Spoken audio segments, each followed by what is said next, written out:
Baby, it's time. It's time, everybody. Oh, boy. I feel it. I feel it. Hello, everybody. What's going on? I'm Jeff Holiday, and I am your salty sea captain, here to take you on a voyage of discovery in the sea of crazy, the weird, the wacky, and the wingnut. I'm so happy you're here. I am so happy to once again be joining you at the end of the month to close it all out with you and me. Very, very private. It's very intimate. We're having a moment here together, you and I. And we're going to have a whole lot of fun. So, I want to get this out right away. I broke my hands. Not really my hands, I broke my fingers. I think I mentioned it in like one of my videos or maybe two. It's really hard when you have wounds like this that you just want to complain about it all the damn time. ATV accident, that one's broken. I have to keep it in a splint for another 3 weeks. This one is like deep tissue, and I can't really make a fist anymore, at least for a while. So if I'm holding the microphone kind of like weird, kind of like pinkies up, very refined, very English, tip tip tudio, that's why. Yeah, I busted my hands. I think it's fair to say that I have reached that point in my life where I'm not quite as active as I used to be, so I want to get into motorsports, but I'm also a little bit older than most people who get into motorsports, and so I think I'm indestructible again. I am not. It's a rude way to find that out. Also, I hate where my light is, and I'm going to have to fix that once we get going. Because, yeah, that's going to put, like, a shadow just right there. Fuck you. You should be there. I should have done that before. I didn't block myself, guys. I didn't block myself. It's like I'm an amateur all over again. It's like it's the first time yet again.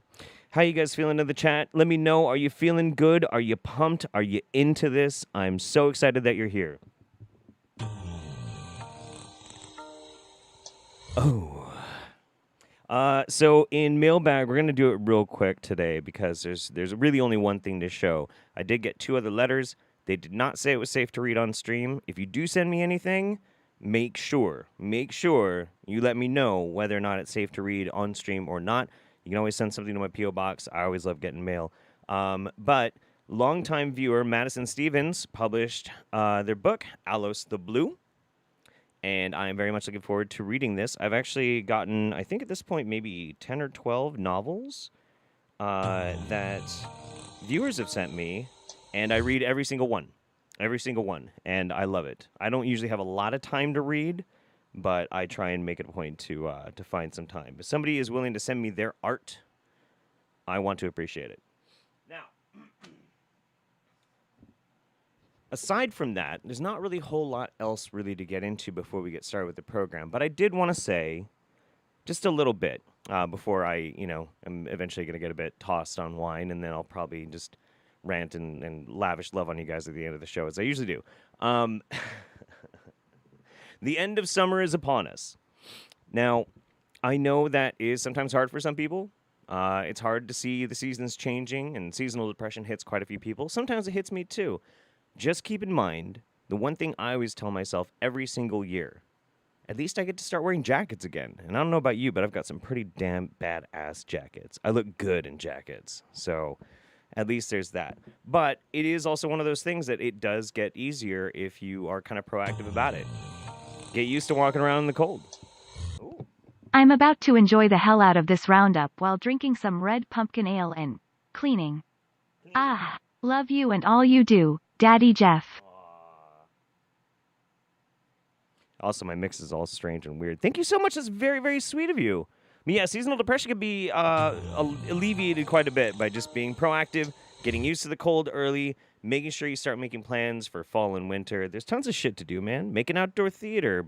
Get into, I don't know, crafts and shit. So, yeah, that's what I do. It helped me a lot. Now, let's go mobile here. I thought I saw somebody actually send me something before the stream started, but it's no longer there. Crazy. And yeah, I'm fixing the mix like live to make sure I don't blow anybody's eardrums like I've done the past 2 roundups. Sorry about that. Woolier Blueberry. Hey, yo, Daddy Jeff. Sadly, I can't follow today. It's 2 a.m. here in Italy. Ooh, buongiorno. Just got my second Moderna shot. Got me a fever for a day, but I'm better as if nothing happened. Anyway, hope you and your family and the pup are doing well. I didn't show you guys Penny last roundup, did I? I don't think I did. We are definitely going to have to do that. Randomness says, please enjoy a small bit of my savings from being clean. Ooh, nice.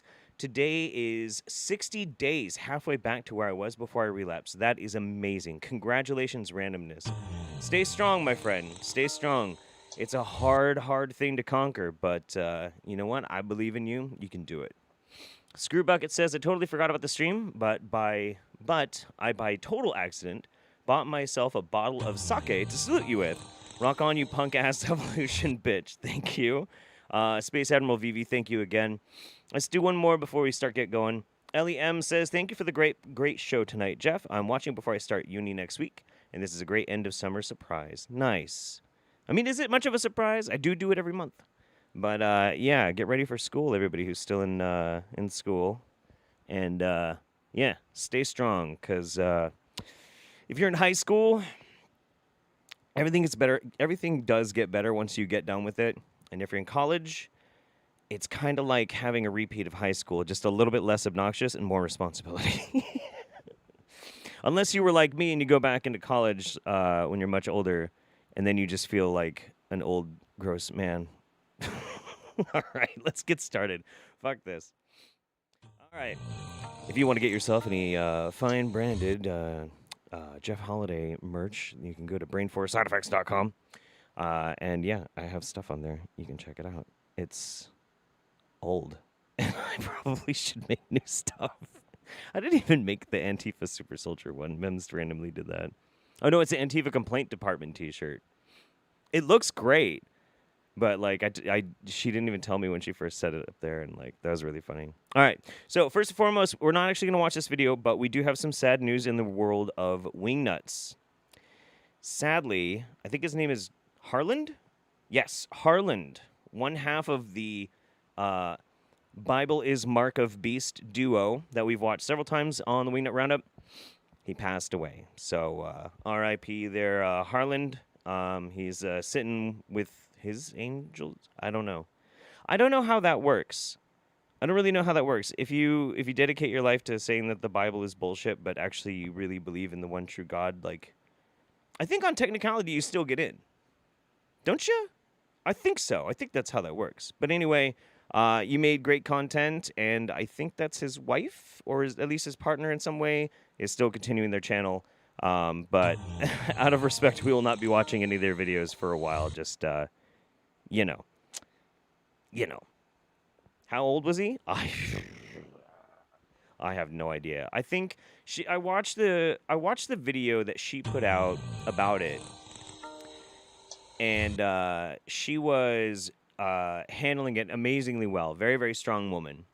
And I believe she said that he was in his mid-80s, which, I mean, being in his mid-80s, he didn't look too bad, you know? Just saying. All right, let's get started with our very first Wingnut, and I'm going to move my light. Our very first Wingnut is actually a newcomer to the channel. His name is Jay Key. This is a video called Prolonged Mask Wearing Mimics a Major Autism Symptom that Provokes Schismogenesis. Fuck. Okay, let's go. All right, guys. So in this video, we're going to be discussing masks, schismogenesis, and autism, and see what the potential connection is, and there is. So we're speaking on masks in general terms, regardless of their application to anything. So one of the things, any symptom of autism that you get exposed to for a prolonged period of time without mitigation, without relief, without resolution, has the potential to initiate another symptom of autism. And these symptoms then have the potential to reinforce each other as a feedback loop. So the basic thesis this guy is working on is that if you experience a symptom of autism, and I would love to see a list that he writes to describe all of the symptoms of autism. There are many, many, many, and every single case of autism is completely different. But that can cause you to then have another one, and then they feedback loop on each other, and then you're just, pardon the term, full-blown autistic, I suppose. Like, okay, all right, hit me. And then, as a feedback loop, they can then provoke a third symptom, and then you can see how that spirals out of control. Naturally, yeah, of course. Yeah. So, one of the major symptoms of autism is low affect. Low affect is where you're not using your expressiveness as much as the average person, let's just say. So it'll function along a spectrum. Everything does. We all know that different people express themselves to a different degree. I tend to be very expressive. In different cultures, you'll find more expressiveness and all these things in different persons. And mode of expression is important in getting your point across. Okay, so far he's got kind of a decent point as far as, like, you know, yes, it's true that some people with profound autism have low affect, and yeah, that is a huge part of body language. But how exactly does this have anything to do with masks? That's what I'm curious about. Important. Stuck away from work and school with Rona-like symptoms, vaccinated and one negative test in the household a few days ago. Here's hoping it's not, and also here's a bit of my tip money, as people have been heckin' generous at my work lately. Aw. Well, that's a complicated situation, but also very generous of you. So thank you so much. That's wild. Creating all sorts of stochastic messaging. So not everything you say is in words, quite clearly. A lot of the things I say, just as you, are in the form of an expression, a body language. So that includes your face. That includes absolutely everything you do to communicate information. So when you are blocking off half your face, all right, you are in effect replicating what an autistic person tends to do in having low affect. So Okay.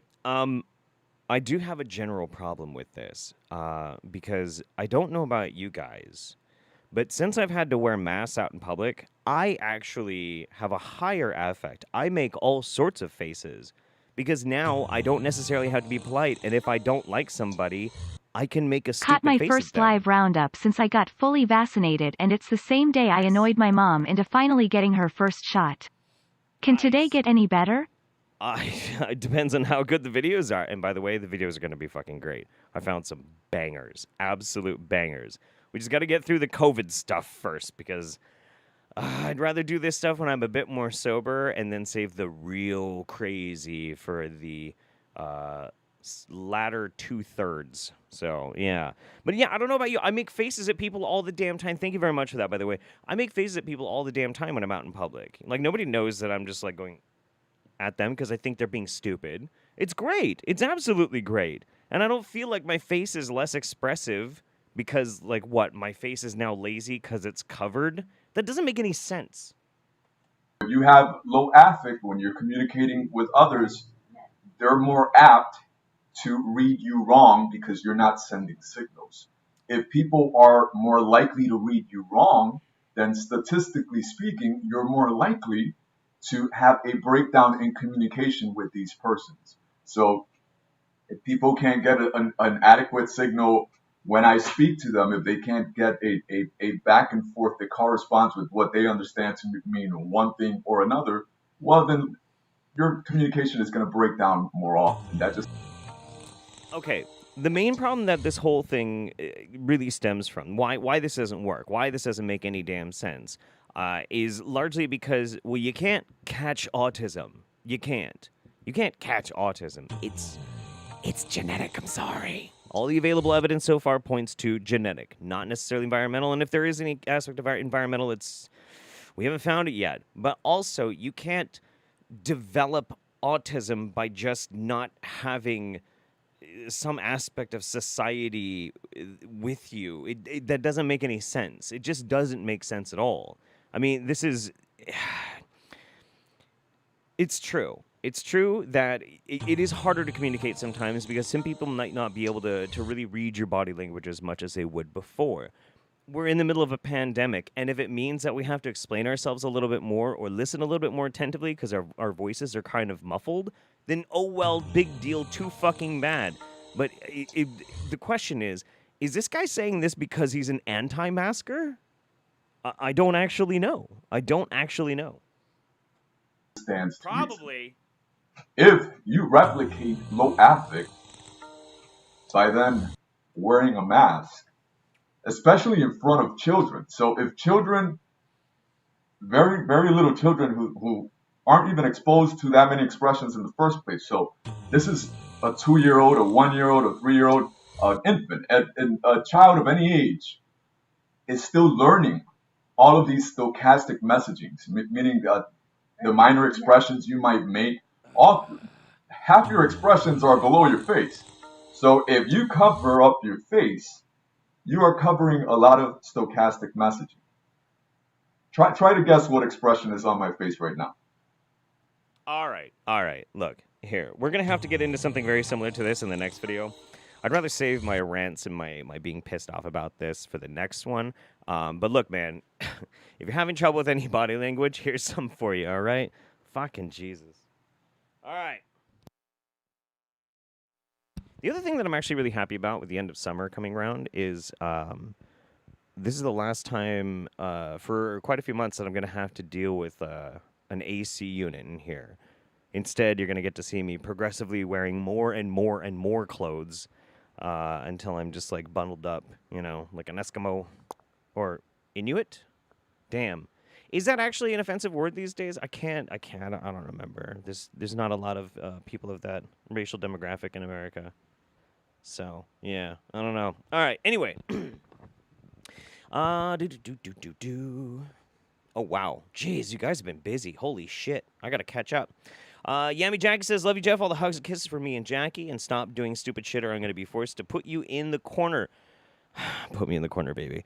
Mythic Templar, hey, Jeff. Excited to catch the show live. Watching with my wife, Charlie. She says hi, and that you were looking hot in the sailor hat. I just took it off, Mythic. Well, hi, Charlie. Glad you're here. Randomness. Also, can I get an early happy birthday? It's on the 5th. Happy birthday, Randomness. Happy birthday to Randomness in the chat, please. Jessica French, stuck at home with COVID symptoms. Thank you for the time to not have to worry. Absolutely.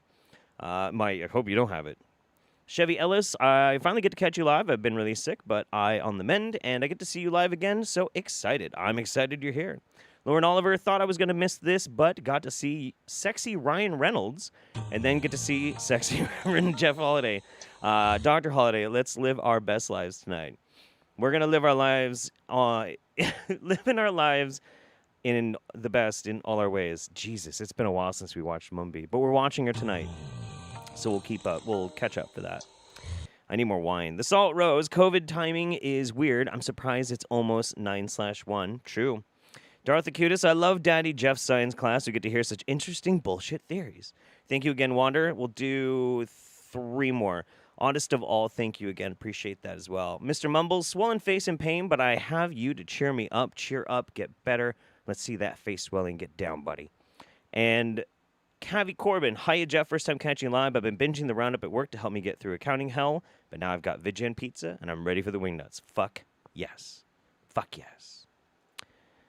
So, I'm not thrilled about this next video. It's a very similar concept than the one that we just watched. I'm including it because unfortunately, this sentiment that we were just watching is now echoed by somebody who has actually a rather large audience.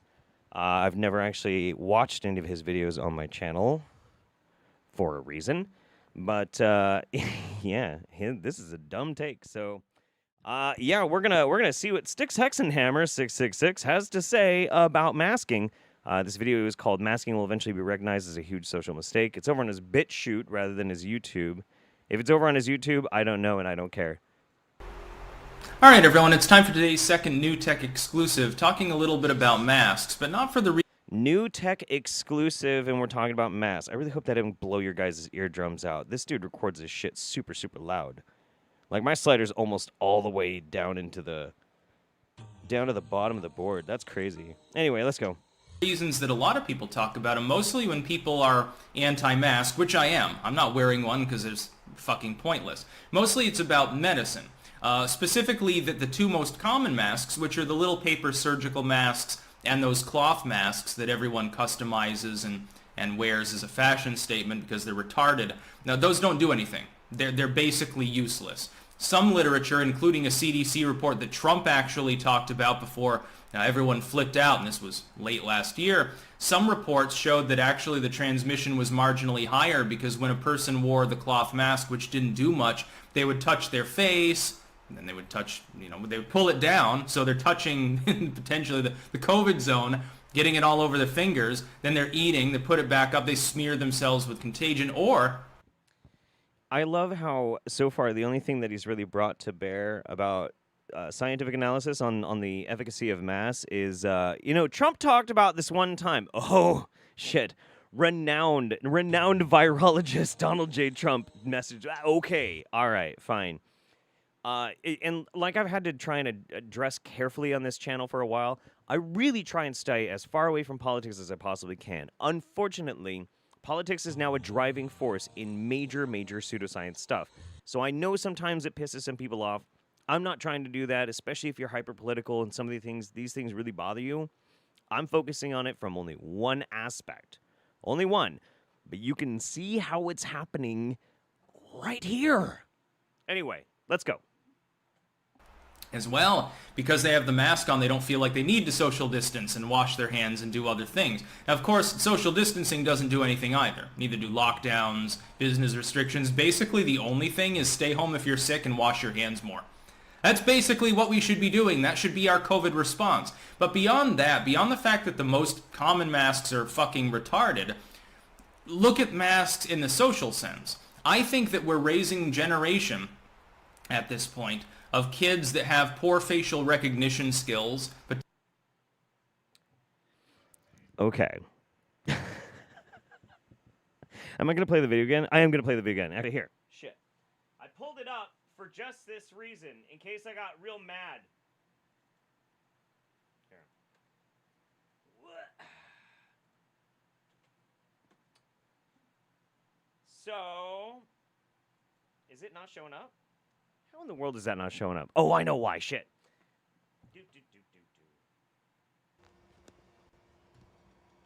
Now I'm recording. All right. Whoa, shit. Stay healthy. Great. Stay healthy. So this is something that I showed on my mask video about Paul Ryan. No, not Paul Ryan. Rand Paul. Rand Paul. Stay healthy. You can see, actually physically see, that there is going to be a difference whether you're wearing a mask or not. Masks have a very specific purpose. A mask blocks your exhalation. It blocks your exhalation to spray particles. Louder. Yes. Stay healthy. Stay healthy. Yes, of course you should be more concerned with your hygiene, your ability to spread it around, and yes, social distancing definitely works, especially with masks. All of these things are very well proven.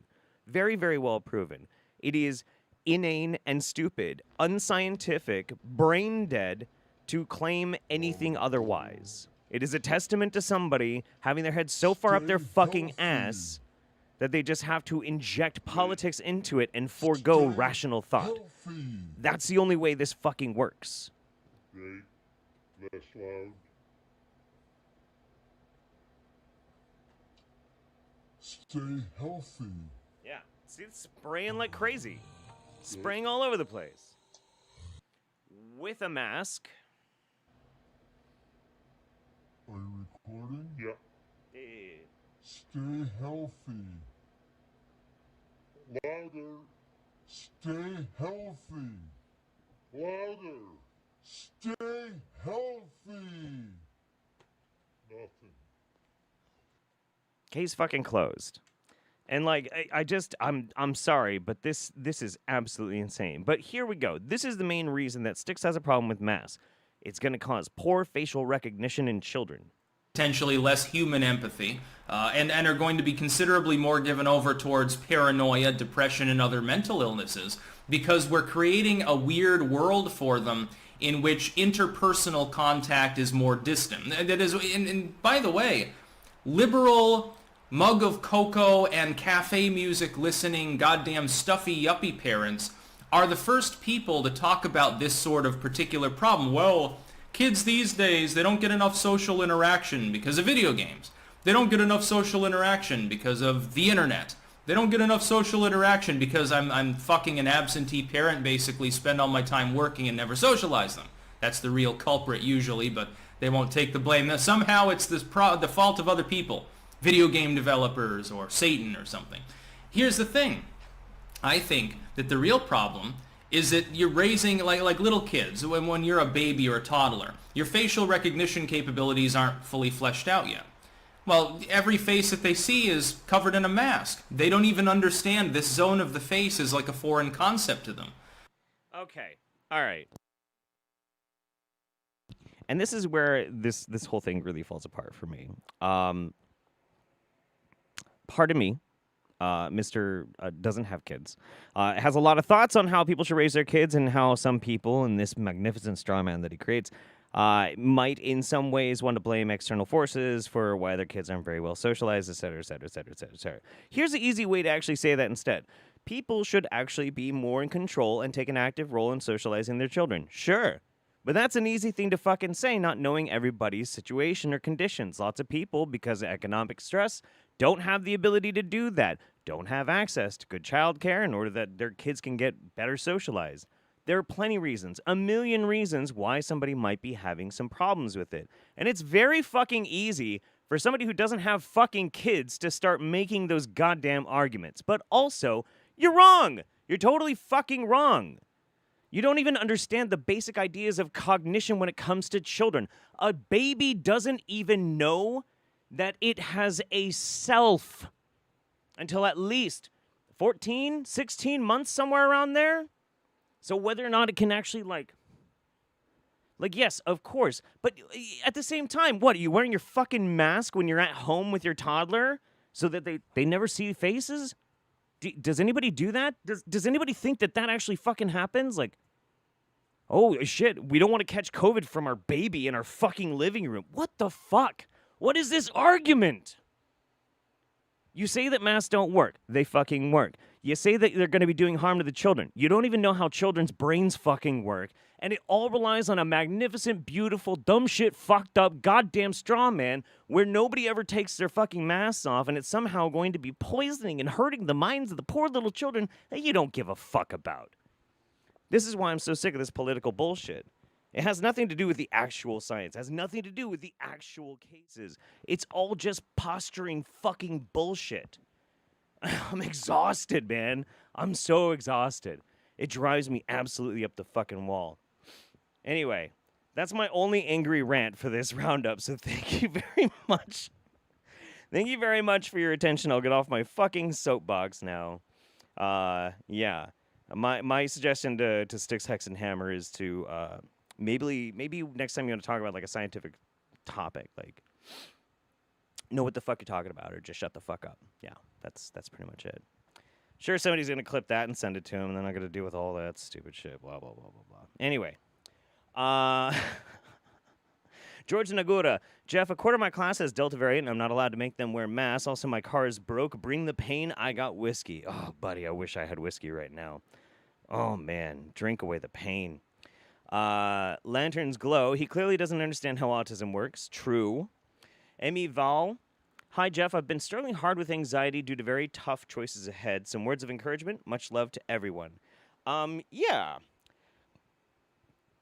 So, tough choices are something that you're always going to end up having to make, pretty much throughout the rest of your life. You always will. The best thing that you can possibly do is take at least a little bit of time. Some people say, remember to breathe. That's not bad advice. Some people say meditate on it. It's not bad advice. Me, I tend to do like a pro versus a con thing. Sometimes I'll even do it on paper. This is my pros. This is my cons. And that usually doesn't mean a damn thing about my decision, but it does bring up to mind as much as I could possibly judge about it, and then I might still make an emotional decision based on it. But the most important thing, try and do your best. Because the truth of the matter is, we only got one shot at this tiny little fucking life. And don't beat yourself up if sometimes you make the wrong decision. Because the only thing that's worse than making a bad decision is making a bad decision and then letting that bad decision dictate the rest of your life and cause you grief and pain. So sometimes you gotta be a little ballsy, and sometimes you gotta live with the consequences if you were wrong. But it isn't the end of the world, and all things pass in time. Okay? That's my advice. Trust me, I have fucked up a lot. I've fucked up a lot, yo. Oh my god. K Daniel123, hi Jeff, got on my job training this month and now fully in my job. Sending love to you and your family. Thank you. Thomas Waffer, yay, I'm fully vaccinated. Locked down here in New Zealand. We'll get through it just like last year. Also, I'm autistic, and that guy's a moron. Yes, he is. Shit, I keep losing it. Okay, here we go. Gora Hindu, send a super chat if you love Jeff and scientific rigor. That's very sweet of you. Thank you. Ezzy Valentine, I'm drinking for the first time with you guys. Got eclectic pineapple goes, and I'm ready. Also, was I the only one who reported truth or talk for her trip? Oh, I have no idea. I don't know anything about it. Which trip? You mean the when she went to the Capitol? Maybe I'm missing something. Raisha X, I wonder if some portion of people on the spectrum actually find it easier to communicate with a mask. Someone should do a study on that. I can see some people maybe being more comfortable expressing themselves with a mask. I used to make it a point to throw as many costume parties or costume bar crawls as possible, because people are a lot more confident when they wear a costume. When you're already ridiculous, how much more ridiculous can you be? You know, it's empowering. Just Me says, sorry I haven't been here for a while, dealing with an abusive partner. I've been out since 2/27/2021. Terrified for our 18-month-old daughter. Ex refuses vax. Sorry I couldn't give more. Don't worry about that, but my heart goes out to you. I just stay strong and make sure you have drawn very good boundaries and know good resources in case you need them. Shawnee Be Good. Hi, Jeff. Love the content. Been sub for years. Have a beer on this. Nova Scotia. Just discovered one of my middle school bullies is making Mike Blaze-style TikTok cringe while I'm working on airplanes. Shit. Rise above it. We'll do one more and then we gotta get going. Ellie M. Watching that video as an autistic person made me kind of angry, to be honest. Me too. Listen, man. Nobody fucking bullies my autistic friends, okay? Like, fuck you, people. And use you as a political talking point. Fucking bastards. All right, anyway. Shivambu! Let's have some fun. You guys might have seen this. Of your back, and they should be begging you to do the right thing. You're about to open a pit of hell. You do not get a vaccine passport put on us. You know, as the population who's in control, you know that the people who are the politicians, once you get a power, you will never relinquish it. Do you think that the 4 feet of marble that holds you above high in this chamber will help you from the fate of humanity which you are unleashing?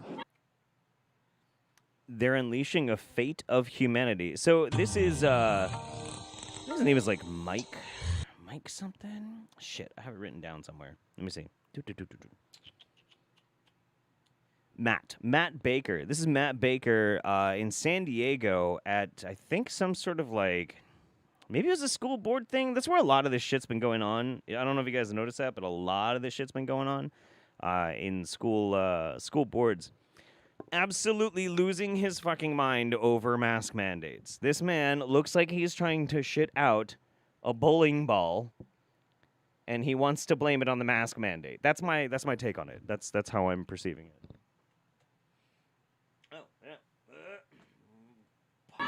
No! It won't! Your children and your children's children will be subjugated! They will be asked, how many vaccines have you had? Have you been a good little Nazi? Hail Fauci! Hail Fauci! Hail Fauci!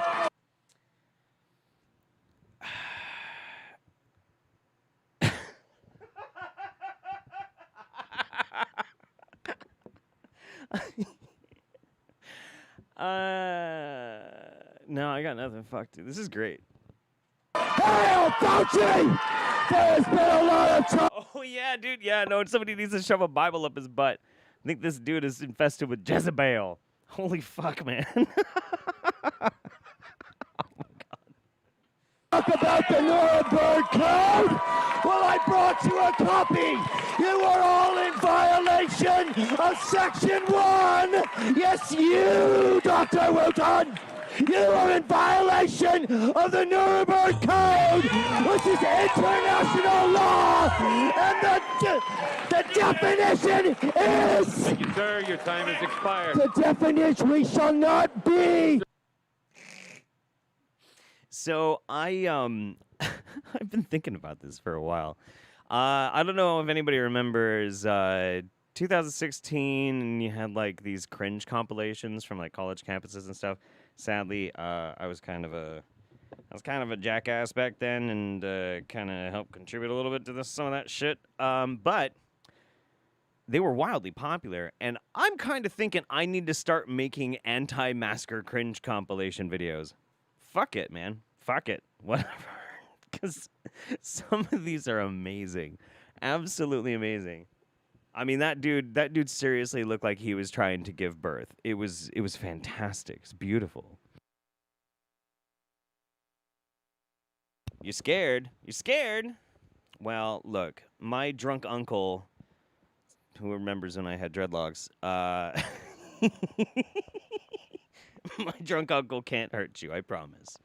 I will defend you. Need for Speed Weed. I was rewatching some Buffy and Shivambu. I was rewatching some Buffy, and there was a moment where Spike was tied up and angry because he was gonna miss Passions. Thought you'd get a kick out of it. Shut up. Really? Okay, hang on. I need to know which episode that is. So if somebody can figure that out, if you put it into the chat, I'm sure one of my mods will send it to me on Discord or something like that.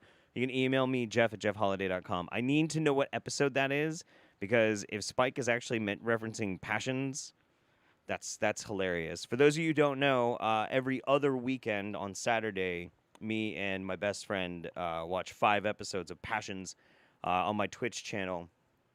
It's the craziest soap opera that has ever been made in the United States. It's like Days of Our Lives with a witch and a little animated doll, and there's magic, and it's it's crazy. It's the craziest thing in the world. You would not expect a person like me to watch a soap opera, but I am addicted, and if you watch it, you'll get addicted too. Let me see. Oh, yeah. Thorn Studios. Hi, Daddy Jeff. Got my COVID shots working on overcoming my huge fear of needles. I love it when people who don't have autism think they know everything about it. Who started autism as contagious thing? Now, I've seen so many videos where people think you can catch autism. It's insane. Chelsea Weaver. Hey, Daddy Dr. Jeff. If you haven't already, check out Black Oxygen Organics. Those people are nuts on Jillian Epperly level. Somebody that's in Discord, send me that too in a DM. Screw Bucket. Remember how I said I bought sake? I wish I bought Everclear. I'm not drunk enough for this shit. We'll do 2 more. Azure Wolfie, running a bit late for the roundup for tacos with wifey. I hope he didn't miss much. And hello, Sailor Jeff. I think you might have missed me ranting, but that's okay, because now we're on to the fun stuff. And Savannah Lay, as a bona fide autist who played a ton of video games and had absentee parents, yes, I've had facial recognition issues. Yet I sought out socialization therapy as an adult, and now I'm a psychologist for kids with eating disorders. Fuck this dude. Good on you. That's fucking awesome. That's really good to hear. All right. Let's get to the next one. Oh, yeah. Oh, yeah. Oh, baby. Oh, baby. Yeah. Let's do it. To all the dispossessed youth of Africa. Yes. For perpetuation of communion with ancestral spirits. Ancestral spirits, baby. And loading. Through the fight for African freedom. And in the firm faith that the dead, the living, and the unborn will unite to build the destroyed shrines. Selah. Hello and welcome, beloveds, to another episode of Wake Up Africa. My name is Dr. Mumbi Seraki. I'm sorry, I just really like the other intro better, and I miss it a lot, but she doesn't really use it that much on this channel. How are you doing? How's everything going? I really do pray that you are well in all your ways and that you're moving into living life truly on your own terms. We really want to thank everyone that has subscribed to this channel. We're about to hit 80,000. I wasn't even looking at it like that, but absolutely amazing. Go ahead and subscribe if you haven't already. Thanks to our spiritual family on Patreon. We do share much more information about the pandemic and everything that's going on, because we are in very interesting times, beloveds.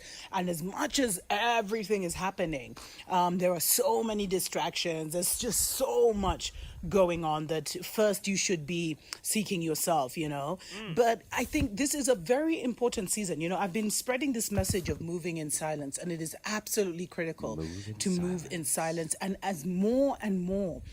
So, I'm kind of curious. I don't think, can you guys actually see the title? Yeah, you can. Okay, never mind. I was going to ask and see if you guys wanted to guess what this one was about, but that's okay.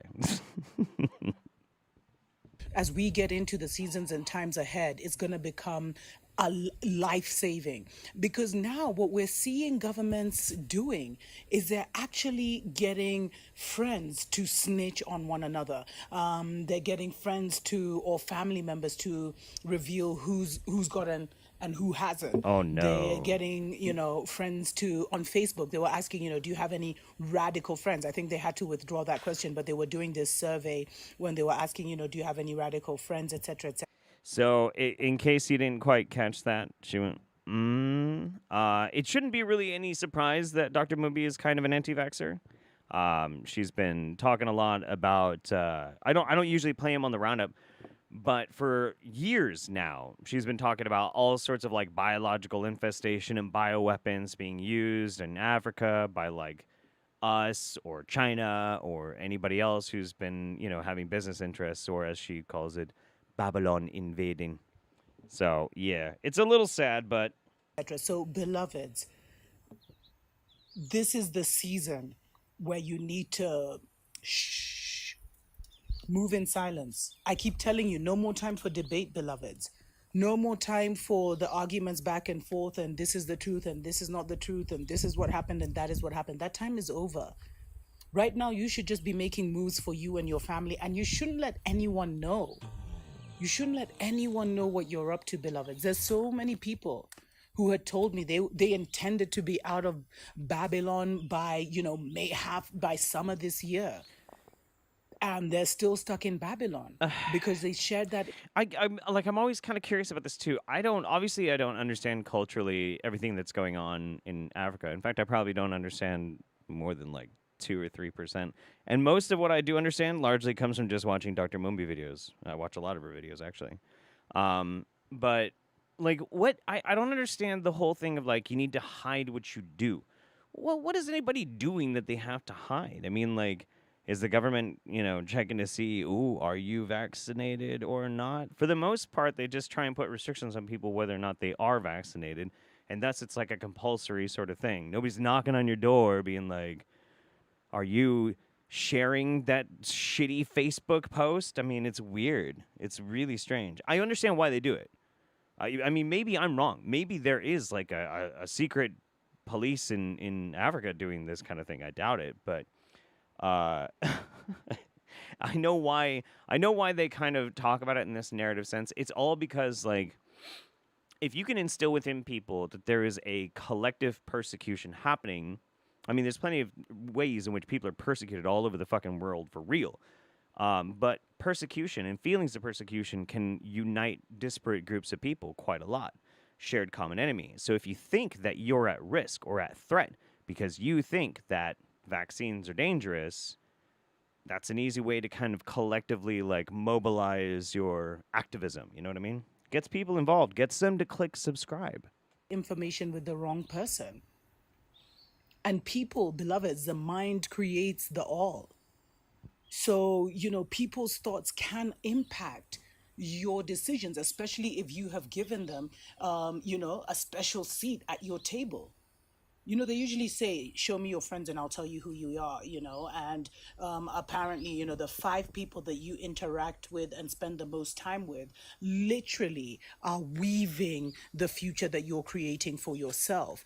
And, a lot of us, because especially, us melanated ones, because of the way we've been raised, there's a lot of family members, there's a lot of dead weight around us, beloveds. There's a lot of family members that really, we're not on the same vibrational match, and if push came to shove, they may sell us out because they think we're not we're not this or we're not that. In fact, and that's when things get a little tricky. They get a little tricky. Like I respect everybody's opinion, no matter how weird and strange it may seem, as long as they're not trying to compel.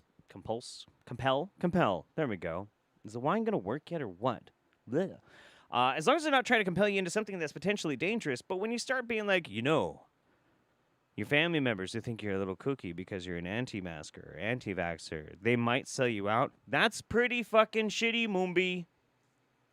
That is pretty shitty. That is some Stefan Molyneux kind of shit. De-wooing yourself from people in your life who are telling you that you're crazy. Well, you don't need them in your lives. Actually, I do a pretty good Stefan Molyneux. Holy fuck. That's not bad. Got an email from a lady who literally had to, a lot of people will criticize this decision, abandon her. Can we all agree that Antifa is trash? Dude, I'm the leader of Antifa. What the fuck are you doing? Come on. We're watching Mumbi. Husband and leave her children behind in Europe because she was really against them getting the and she did everything, and then she didn't want it. Hang on. I got totally distracted. That's why we don't talk about politics any more than we have to. Stop it. What in the fuck is she talking about? This sounds fucked up. children behind in Europe. No. I want to hear this. I mean, a lot of people will criticize this decision, abandon her husband and leave her children behind in Europe, because she was really against them getting and, she did everything and then she didn't want it. And it reached a point, in those swirling relationships where the guy actually tried to have her committed for her ideas. Like, Wait. So she left her husband and her kids in Europe because she was an anti-vaxxer. Am I fucking reading this right? Did I hear that shit right? Holy fuck. Are you kidding me? If she's willing to leave her entire family for that, maybe she should be committed. Hi, Jeff. Loving the roundup, but it's nearly 2 a.m. in the UK, so I no. may not be awake for much longer. Keep up the good work and love to you and Mems XX. Aw, that's very sweet of you. That's very sweet of you. Thank you very much. Appreciate that. this is not a joke now, beloveds. Some of the things, find communities that are like you. Otherwise, just keep your opinion to yourself. Keep your moves to yourself. Because the ignorance is getting crazier, beloveds. And we are moving into a full surveillance state. Oof. A full Big Brother state. Oof. Where literally people will be spying on their neighbors. Especially now with this trace and match or whatever. Like if you're in an apartment building. You know, they're now able to tell like the temperature of the people in the next apartment. So we're moving into the full-on military police global state, beloveds. Oh boy. And so the less you say, the better. Like for real, for real. For real, for real. Speaking of surveillance, speaking of paying attention to people's private lives, if you go to men.wikifeet.com/Jeff_holiday, you too can help me jump the ranks into the top 10 of male feet. I only mentioned that because while she was talking, I noticed I forgot to put shoes on. So, yeah, you should totally go do that. Just popping in to buy you a drink. And let you know that I am cancer-free. Aw, yes! Yes! Congratulations, Tony. That's fucking awesome. Hell yeah. Fuck cancer. Fuck cancer. Can we please, it has touched my fucking family and so many other people's families out there. Can we please just all come together in the chat and say, fuck cancer. Fuck cancer. Motherfucker. God damn. All right. Let's get to this. I can't do the Mumby anymore. I love her so very much. But yeah, she's driving me crazy today. The Salt Rose, masks, empathy should never have been politicized. I agree. Yes. Hey. As someone who could die from catching COVID, people like this terrify me, so I've been isolating at home since February 2020 and getting out maybe once a month for essentials. Yep. I'm broke and this is the only way I can send you a message. Oh gosh, I just realized that what I did. I'm so sorry, moderators. I totally forgot that I was gonna catch in the moderation message thing. I'm helping you with showing the fuck cancer. I'm so sorry. Oh man, we're having to individually like fix all these. I really fucked that up. I'm so sorry, guys. Sorry. There we go. Yep, we're doing it. My mod team is just the fucking best. These are fucking amazing people, and I love them so very much. Thank you so much for that. I really appreciate that, Chaotic Kitten. And for subbing over on my Twitch channel. That's very cool. I appreciate you. Where were we? Wander. Oddly enough, my dad with his PhD in molecular bio and my mom with her PhD in biochem debate each other on whether or not masks are effective. As in, if they would stop aerosolized viral particles, and whether that makes a difference in transmission. Would they stop aerosolized viral particles? Maybe, maybe not. Probably, like, the thing that you have to understand about masks. When somebody says, like, well, if you can smell something through a mask, then obviously they don't work because things can still get in through the mask. Well, yeah, obviously, yeah, of course. And it's still a porous material. If nothing could get through it, you wouldn't be able to breathe. But is any kind of physical barrier better than literally nothing? Yes. So in a form of self-protection, it's something. But that's not the main point of it. The main point of the mask is to keep you from blasting all of your viral load out super far, and it mitigates how much you spread. That's the whole point. That's why masks are actually an amazing way to think about some of the problems that we have when we look at how we collectively deal with each other, and even in a crisis. Because in a crisis, this shouldn't be a big issue. It shouldn't be politicized. It shouldn't be very hard, because we're literally protecting each other. That's what we're doing. I wear a mask just in case I have something that might get to you. I am protecting you. And you're wearing a mask to protect me. And that's the point. That's the whole point. Wearing a mask is a gesture that you are trying to stop the spread so you won't hurt other people on accident, even if you're vaccinated. That's what it means. It's a symbol of compassion. It's a symbol of we're all in this together. And when you don't wear one, it's a symbol that you're a fucking selfish prick. That's what it is, dude. I don't know. I can't stop thinking about it in that way, and it drives me nuts. Ingy Bingy 2000, ever felt paralyzed by how many layers of lies and misinformation can be in one sentence? Yeah, but that's why I drink. Cavi Corbin, thank you very much. Cavi Corbin, okay, that had me riled up too. Kids shouldn't be the shield these people use, especially when they just end up hurting kids in the process, autistic or otherwise. I agree. Let's do two more. BT Toast is the final boss for anti-vaxxers. And Shelly Bean, just started the final semester of my teaching degree. So glad to be so close to working a job I actually care about. Can I get a hell yeah? Hell yeah. And good on you for being an absolute badass and teaching some kids, because it can be a really, really tough one. All right, we're going to watch two in a row because this one's really quick. You saw this in the promo. 15 days. Death toll tallies. Intubations, lockdowns, masks save lives. Months pass by. Get tested. Vaccines save lives. Months pass by. Death toll tallies, economic collapse. Months pass by. Masks don't work. Vaccines don't work. The tests don't work. Get tested anyway. Do you see it yet? No. All I see is somebody doing very strange slam poetry, but let's keep going. Climate change, sex change, follow the science. Men are women. Ignore the science. Women are cis. They don't exist. Breastfeeding is chest feeding. They, them. Yesterday I got my sexual. second dose of my COVID Thank you. vaccine. I have a massive fear of needles, so much so fight or flight kicks in. With my first dose I almost ran away 3 times, even with distraction. I wish I didn't have that fear though. Well, hey. Now, hang on, though. Here's the thing. So I just reread it again to make sure that I actually got this proper. You said that you just got your second dose. Your first dose caused you overwhelming anxiety and made you want to run and made you want to run and made you want to run. And I'm sure the second dose also made you want to run, made you want to run, made you want to run. There's nothing wrong with being afraid of needles. There's not. And I think a lot of times when people have phobias, they have this tendency to feel like there's something wrong with them. There's something wrong with me because I have this phobia. There's nothing wrong with having a phobia. That's the first thing you got to do is break the stigma that there's something fucking wrong with you. There's nothing fucking wrong with you. You have a fear.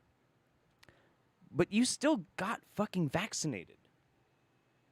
We all have fear. You think every time I do this, every fucking month when I start this up here, I'm not almost paralyzed with fear? I'm acting like a jackass in my fucking garage around this like ramshackle ass studio made out of green cloth that I can't see all this shit that's happening, and I gotta come out here and perform. It's terrifying. I'm an introvert. I'm really an introvert. I super am. I'm terrified, paralyzed with fear, but I still do it because I love it. And it feels great once I get going, once I get started. It feels awesome. Fear is normal. We will always have fear. All our lives. But you got fucking vaccinated despite being afraid of needles. And for that, you should be really fucking proud of yourself, okay? Don't you dare. Don't you fucking dare discount that. Little girls are kinky, 8-year-old drag queens because trans is beautiful and degeneracy Trans is tolerance. beautiful. Trans fucking Do you rights. see it yet? No, I don't see it yet. 1776, 1984, left, right, Democrat, Republican, capitalism, sexism, racism, socialism, communism, globalism, new world order, chaos, disorder, BLM, CRT, MAGA, Antifa, defund, debase, erase, virus, death toll declines, crime death toll surges, open borders, kids in cages, kids trafficked, kids raped, kids killed in the womb, get jabbed anyway. Variance, because you're not complying. Do you see it yet? No. I see a hyper-paranoid person absolutely mind-fuckingly brainwashed in fear and propaganda and paranoia about all these random-ass things compiling together in their empty fucking head to make a bunch of hateful-ass shit on your stupid-ass fucking TikTok. That's what I see. Anyway, let's go to the next one. Yeah, let's do this one instead. This is much more fun. We're almost done with the fucking COVID conspiracy shit, I promise. And then we're gonna get into the weird stuff. I promise. This is right on the fucking edge of starting to get into the really fucking weird, wacky stuff. So this is Patriot Nurse. I'm sure you can imagine Patriot Nurse has a lot of really stupid, weird, fucking dumbass takes. This is not a COVID video. This is not a mask video. This is the shocking truth behind the root of all disease. Can you guess in the chat what you think the root of all disease is according to this person? Go ahead and let me know. Hey folks, it's Patriot Nurse. Thank you for joining me. In this segment, we're going to discuss why all diseases start, and it has to do with one word. Constipation. That's probably not what you were thinking. Inflammation has been the key word that a lot of people are talking about, and yes, that's true, but I want to go over with you basically the root of all disease. And it's not just our fallen state of man, right? The root of all disease, it has to do with people not having appropriate bowel movements. And I'm going to loop this in. I really want you to stay with me. I want to see if anybody said constipation, because it's about now when I start seeing the Satan, pH level, oxygen, sin, cheese. Cheese is why I'm constipated. I'm not constipated. Negativity, Satan, root of all disease, candida. Ooh, candida. That's a good guess. Toxins, horse paste. Ha! Aliens. Man, these are great. How many of you are surprised that she said not being able to make poopy? This video, and I appreciate your attention. The fact that you're here today, I think, is for a purpose and for a reason. Oh, yeah, you bet. So all diseases being diseases of constipation. This principle is something that I first learned in studying with the School of Natural Healing under Dr. John Christopher.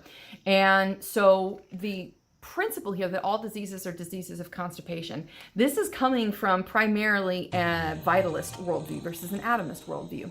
Now, most of white coat Western medicine takes the atomist worldview, which is basically that when disease shows up in the body, it's because of an inherent state of disorder, and so external force acted upon it to restore order, from the chaos. That's going to eventually result in quote unquote wellness, which That's not what that means. That's taking a massive flying fucking leap over the entire inherent body's natural immune system, but whatever, fine. We obviously know is not true. There are certain cases, for instance, like with emergency and trauma, where that is the case in acute ICU issues. But for the most part, Western medicine has done an abysmal job at getting people to be healthy and well. I mean, we're living longer, but we're living sicker longer. And I say this as a classically trained baccalaureate nurse graduating magna cum laude from an excellent school. So I'm saying this with a full view into the white coat Western medicine perspective. But that is coming from an atomist worldview, which says that sickness is basically the body malfunctioning. The vitalist worldview, which is the worldview and the view of disease in general and how to manage it, that comes from traditional herbalist medicine. This worldview. Whoa. Somebody just asked in the chat, why Chris Bird, why are these people so fascinated with shit? Because they're full of it. And this view of disease, I think, is A, much more sustainable, and then B, produces superior results because it allows us to adapt and look at things earlier and support the body versus suppress it, right? So all diseases being diseases of constipation, why does this, what's the important thing here? What I want you to understand is that The colon and the structures of the intestines, this is essentially the garbage collection system of your body. And I'll ask you, for those of you who lived in England during the Thatcher administration, you saw the strikes with the garbage collection. What happens when you don't get garbage collected in a large area over an extended period of time? Absolute filth. Filth Wow. and disgustingness and rodents and rats and blah, blah, blah. I mean, rats are rodents, but you get my point. Wow. The same thing with the body. Because the colon, the intestines, the large intestine, which is the colon, and then the small intestines, because the intestinal tract together is the garbage takeout system of the body. Whenever your garbage is not getting taken out in the body, it's going to back up somewhere. Okay. I just need to process this for a second. And I don't even know we're going to keep going on this maybe. So her centralized thesis is based on a metaphor for the human ecosystem, the biosystem, our entire biological equilibrium it's kind of like a city street with a trash collection. And there's nothing else more complicated going on in the body. It's just all about whether or not it's getting trash picked up. And, like, the root of all disease comes from whether or not you're pooping. What about AIDS? Does AIDS come from not being able to poop? Cancer? Like, I don't fucking understand this shit. What about diseases that you get, what the fuck? I don't understand how this makes any sense. Is every single time that somebody contracts like a pretty gnarly fucking disease, it's just, ooh, I just couldn't poop for a while, and next thing you know, my body's backed up full of dengue fever? I don't know, man. What's that face? That face is an example of my excellent pause game. Cha-cha-cha. Yeah, no, it's absolutely ridiculous. And the way she, like, the way she conflates these two schools of thought, quote unquote, they're not of medicine, atomist, and what was it, naturalist? Vitalist, isn't even true. I am so shocked that you're not still practicing medicine, Patriot Nurse. It is such a mystery to me. I can't quite, for the life of me, figure out why. Why would she stop having a career in medicine? Weird. Super weird. I don't know if I want to do this next one. This one was kind of optional. Let me read some of these real fast. Griffin Doggo, yeah. I love Griffin Doggo. Local wingnut Gemo Dirty is in court on 3 criminal charges this month against a hospital. It's quite entertaining. She thinks they're going to take a hit out on her. Gemo Dirty is a I keep saying oh dirty, and it's on purpose. She is a fucking psychopath. She is legit a psychopath. The story surrounding her and all the crazy shit that goes on is so fucking complicated that I have never tried to tackle a full video on her. I'm tempted to even contact my friend Fiona, who knows everything, and ask her to like make a video, and I'll just put it on my channel or something, because it is fucking wild. It is crazy. Gemma is insane. Wonky Bearhead, thank you very much. Tony Deck, thank you also very much. Appreciate you again. Space Admiral VV, fuck cancer with Jeff's bad dragon. Listen, we don't talk about that bad dragon, okay? We don't talk about that. That was a Christmas gift that a bunch of my patrons put together to send me, and it was very embarrassing. And that's a real thing. They really did do that. Kid Curmudgeon, thank you so much. Yammy Jackie, slow claps, good job, Jeff. Way to make more work for your mods. First the leader of Antifa, now you forget to let the fuck cancer show. Looks like it's more than just the corner for you. You have ensured the wrath of the god of tits and wine. Yeah, I saw that coming. I probably deserve it. Lauren Oliver, Jeff, I got some penis envy mushrooms. I got one planned out already, but have another for a second. What should I do? I'm solo. I suggest the beach, a really not busy beach on like a Tuesday or a Wednesday, when you know that the sky is going to be clear.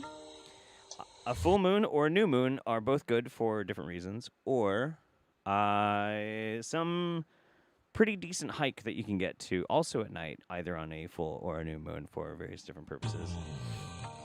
And if anybody knows what a penis envy mushroom is, you know what I'm fucking talking about.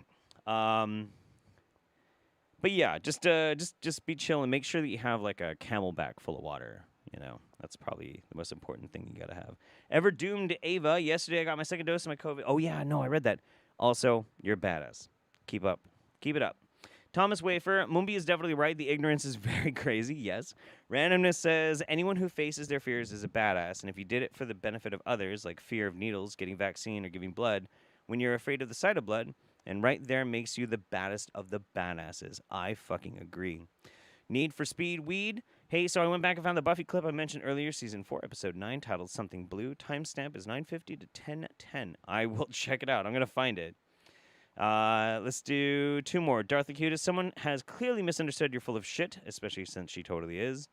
And Baz Estel, have some money for my birthday. That's how birthday gifts work. Right. So we are going to skip this next video. I actually don't really want to watch it. It's not that entertaining. I'm going to summarize it, though.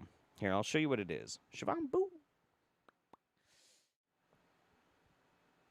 Okay, yeah. So, this video is one of quite a few that I found when I was dredging through some of the most hardcore conspiracy videos out there, okay? Now,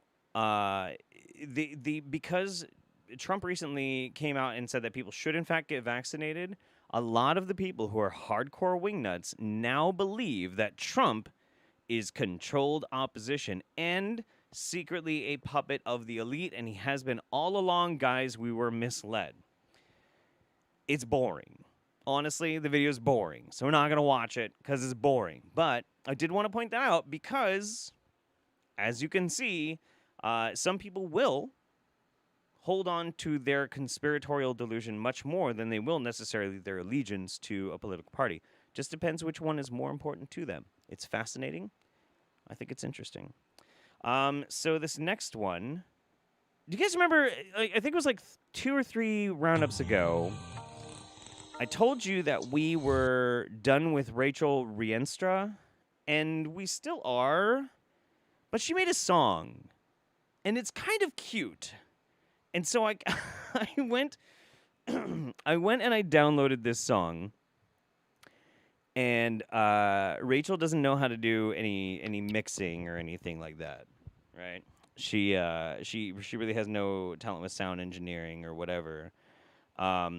So I took the liberty of downloading this, stripping out the audio, putting it into Audition, and remastering her work for her. So this is my gift to Rachel Rienstra, and I just wanted to share it with the world in all of its glory. It still sounds like shit, but okay. I am still recovering from a holiday named after St. Patty, and I find that Patty wasn't his name, it was my Wansu cat. Wasn't even a saint, he wasn't Irish, he was born in Britain, and his color wasn't green, it was blue. Why do I always have to seek out the truth when it's all lies?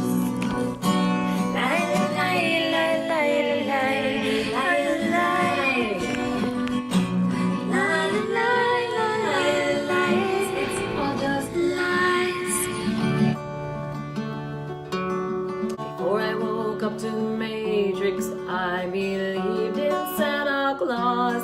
I knew the earth was a blue marble, and Jesus was born on Christmas Day, and we went to the moon. What did I know? I believe that Columbus discovered America, and the Arctic was just really cold. These are just a few of the stories I was told. Now I find out they're lies.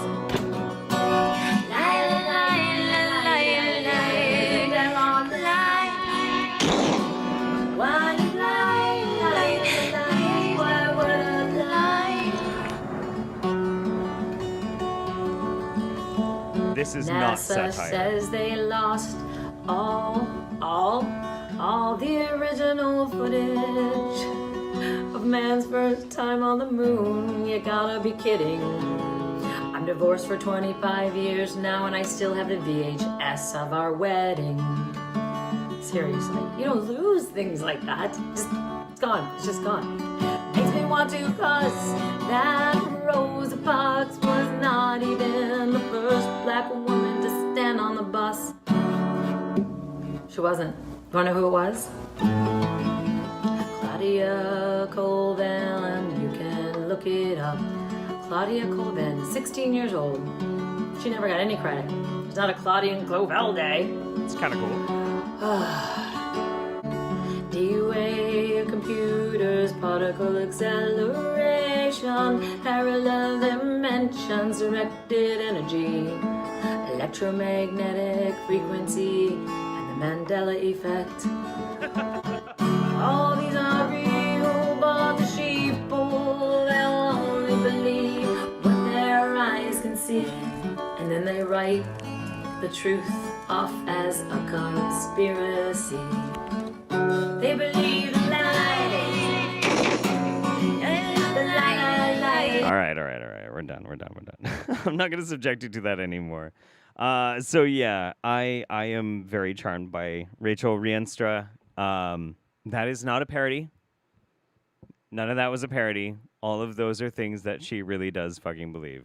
Flat Earth, moon landing was fake. She's a special woman. I don't know.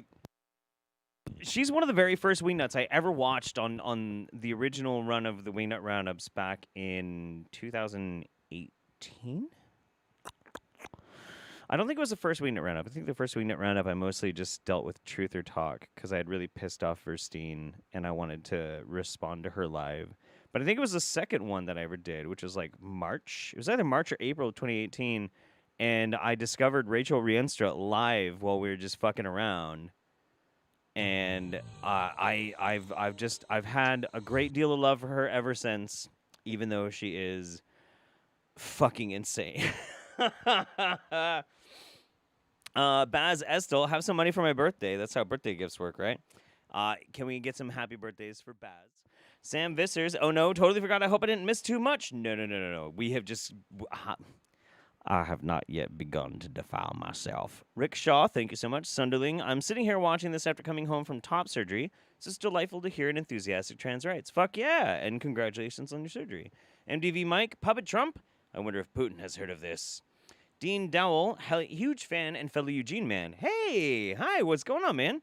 I don't know how into houseplants you are, Jeff, but if you're ever looking for some, I'd love to send you some cuttings. I might be into that because I only just this year managed to not kill a plant. I grew a fuck ton of tomatoes and a fuck ton of squash and zucchini this year. I've never been able to keep anything alive my whole fucking life. So now, because it's starting to get cold, I might need some houseplants. Maybe we'll hang out, get some pizza at Slice or something like that. And Sip says, I almost didn't watch a Wingnut Roundup because of bad anxiety attack, but I'm so glad that I did. You made my night so much better. Love to you, Mems and Penny. Thank you so much. I think you'll see Penny here pretty soon.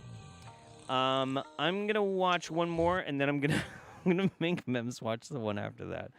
So, yeah, this is this is a trip. Here we go.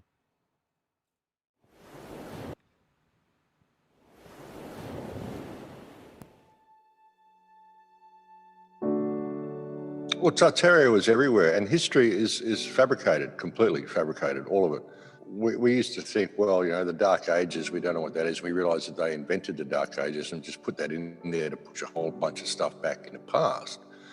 And we realised, you know, some of history might be wrong, but no, it's all fabricated. The whole lot is fabricated. An interesting thing is the architecture we find all around the world, in all of our cities, that old Gothic style architecture, incredibly intricate design, and people look at it and say, oh, that's just the way they did things in the old days.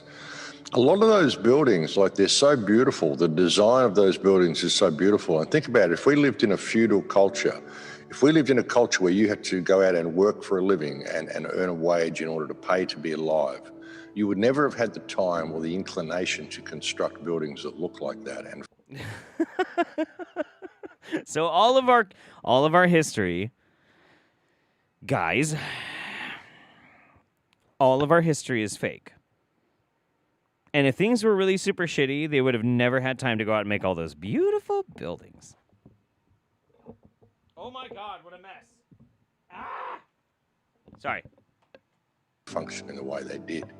These buildings were created as artistic statements. I mean, they were functional. They were power sources. They were generators. They used to generate their own free electricity, all sorts of things. Oh, yeah. But they were constructed in such a way that the beauty was a part of it. You just wanted to celebrate what you were creating.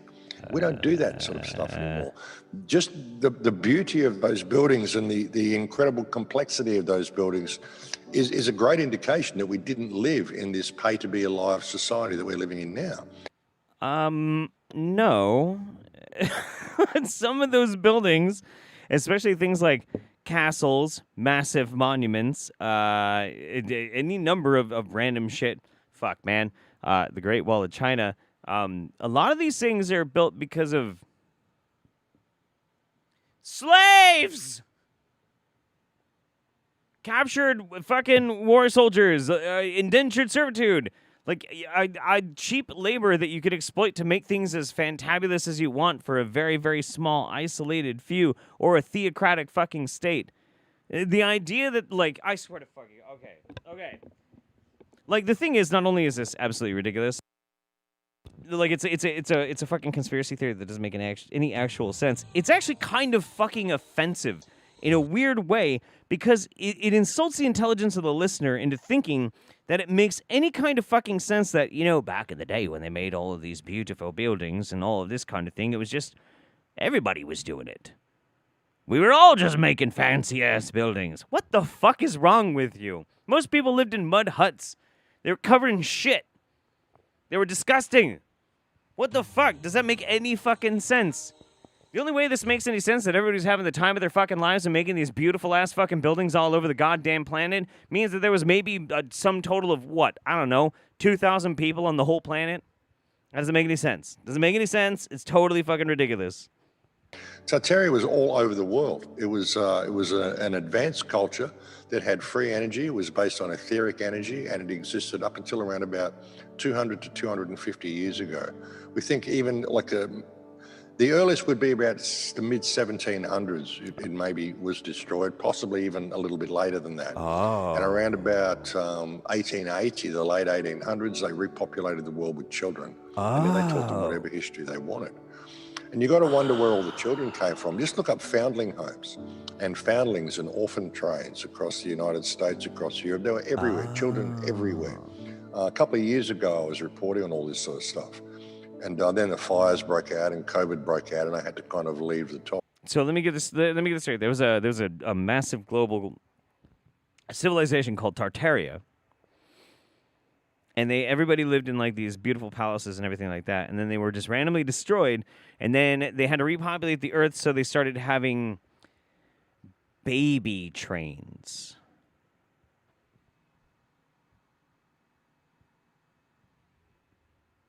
Baby trains. Okay. We can get on to more important things that are dealing with us now. But why does somebody want me to say Ricky Obama? Okay.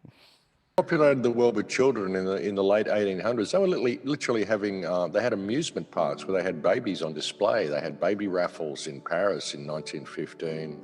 Baby trains raffles of orphans going across the country, across the United States. Orphans being sent out to Australia, New Zealand, Africa. Just repopulated the whole world with children. Then taught. Holy shit! He is talking about Wakanda. He is totally talking about Wakanda. Wakanda forever. We stand the king. 4 years? Has it been 4 years?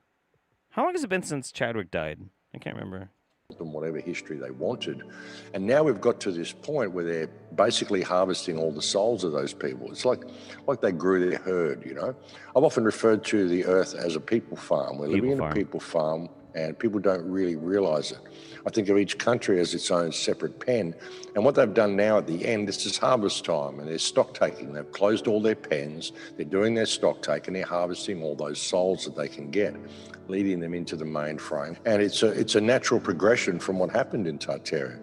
I mean, this will be the complete loss of human consciousness if they are able to lead us in there and actually able to get away with this. It will be the end of humanity. But when you really look at what we had, I mean, it's incredibly inspiring to see the art and to see the ancient history that's right there in our own cities, if you just go out and look around your city with the right eyes. Just look around with your eyes and yeah. Okay, guys. I'm going to take a quick little break here because I need to pee. Do you want to know why I'm wearing a mask? Why are you wearing a mask? I'm wearing a mask so that in case I get infected with the stupid that I watch, I'm not infecting the viewers with the stupid. Well, it's funny you mentioned that because I'm going to make you watch Dr. Umar Johnson Message for Snow Bunny Women. This isn't going to work, is it? No. That's not going to work. They're going to get infected. So for those who don't know, a while back, me and some friends, we used to watch these documentaries called Hidden Colors, made by Tariq Nasheed. Things like, actually, Shakespeare was black. Also, Mozart was black. And melanin imbues us with magical powers. I was the token white guy in the stream. There's a bunch of my friends, and we recorded them. You can actually still find some of them on the channel. We had a lot of fun. Dr. Umar Johnson here was a regular, and let's see what the audio's like. Is that another? Yeah. We're going to turn out just a little bit here. Neanderthal. Oh, yeah. Okay. Here, let me get this prepped and ready for Mems. Anyway, we had a lot of fun on those streams, and we'll see how Mems feels about me after I made her watch this. Kept the mask on. Maybe you should have kept the mask on. Other ear. Oh. I'm a little out of it, I guess. Yeah. All right. There you go. You have fun. I will. I'm gonna read a little bit of the chat first. Okay. Hi, chat. I don't know why he put the microphone here, because I know how to hold a microphone. Aren't I smart? How are you guys doing today? Or I guess in the words of Bo Burnham, yeah, how we feeling out there tonight? I am not feeling good. Yup. All right, let's get this weird video on going, yeah? I love you guys. Is that another Neanderthal? What? I want to talk to my Neanderthal queens. Let me talk to the Neanderthals, ladies. Listen, ladies, I have nothing against you. I know you find me attractive. I know you find me king. Did he just call me a Neanderthal? What? I mean, I know I have a big forehead, but come on, man. It's not very nice. Congalicious, you love this cinnamon, you love this hair, you love this beard, you love this masculinity. I mean, and your white nice privilege has allowed you to get almost any black man you want. You have taken some of the best black men away from some of the best black women. You have taken some of the best black men away from some of the best black women. Are you calling Jeff Black?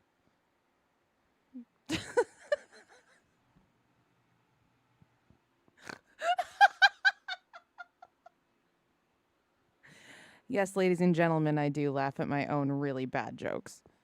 I know you European women are attracted to me. I know I am so sexy. I understand this. You love this masculine African alpha male. I understand this.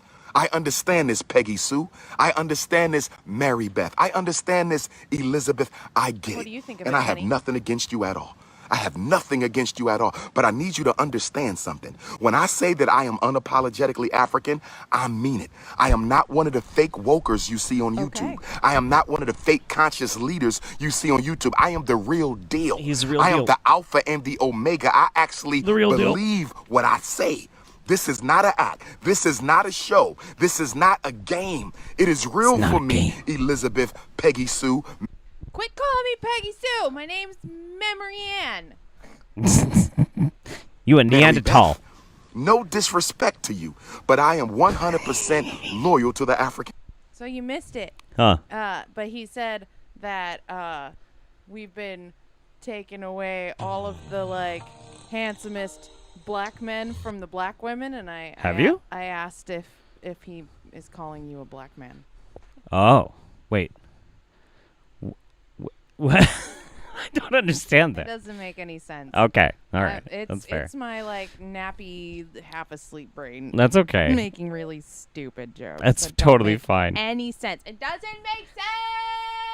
No. The only woman you will ever see me or hear about me making love to is the African woman. I need you to understand that. She might be from the Caribbean islands, but she'll be African. She might be from the mother continent, but she'll be African. She might be from Asia or Australia, but she will be African. She might be from the South Pacific, but she will be African. She might be from Europe or Canada, but she will be African. She might be from Central or South America, but she will be African. I will never, respectfully, ladies, respectfully, I will never,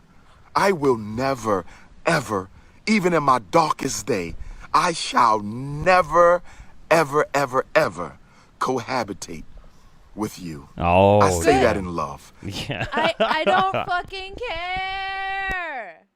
I wouldn't want you to anyway. Weirdo. We have to show off real quick. Penny. Hang on. You down? Bang. Come on, bang. Bang. You can do it. Bang. Yeah, good girl.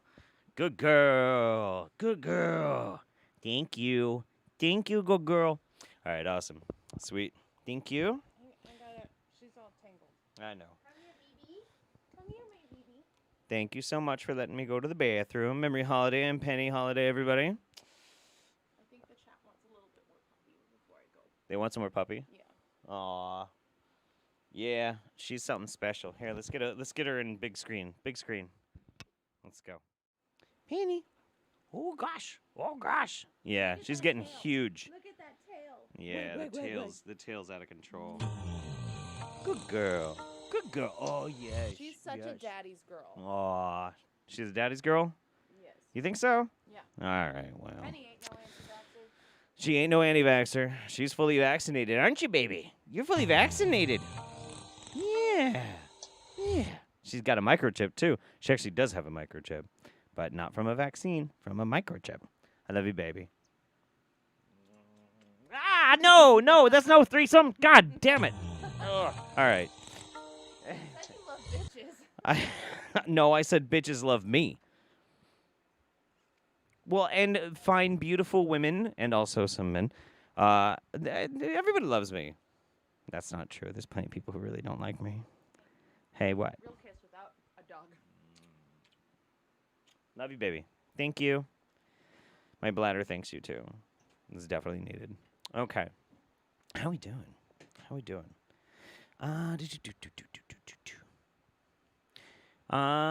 Kelsey Chamberlain. Hi, Jeff. Love you. I love you right back. Risha X is because aliens, isn't it? Probably, yeah. Sleeks. Thanks for awakening the foot fetish I never knew I had. Stay happy and healthy, you beautiful bastard. Thank you. Randomness, I have to bow out for this roundup. With COVID, I'm doing two people's jobs, so I've got a lot of bathrooms to clean, and my headphones are making my ears sweaty. I'm so sorry, buddy, but good on you for working hard. See you all next month. Stay safe, hang in there, and remember to drink water. Cute True. pupper.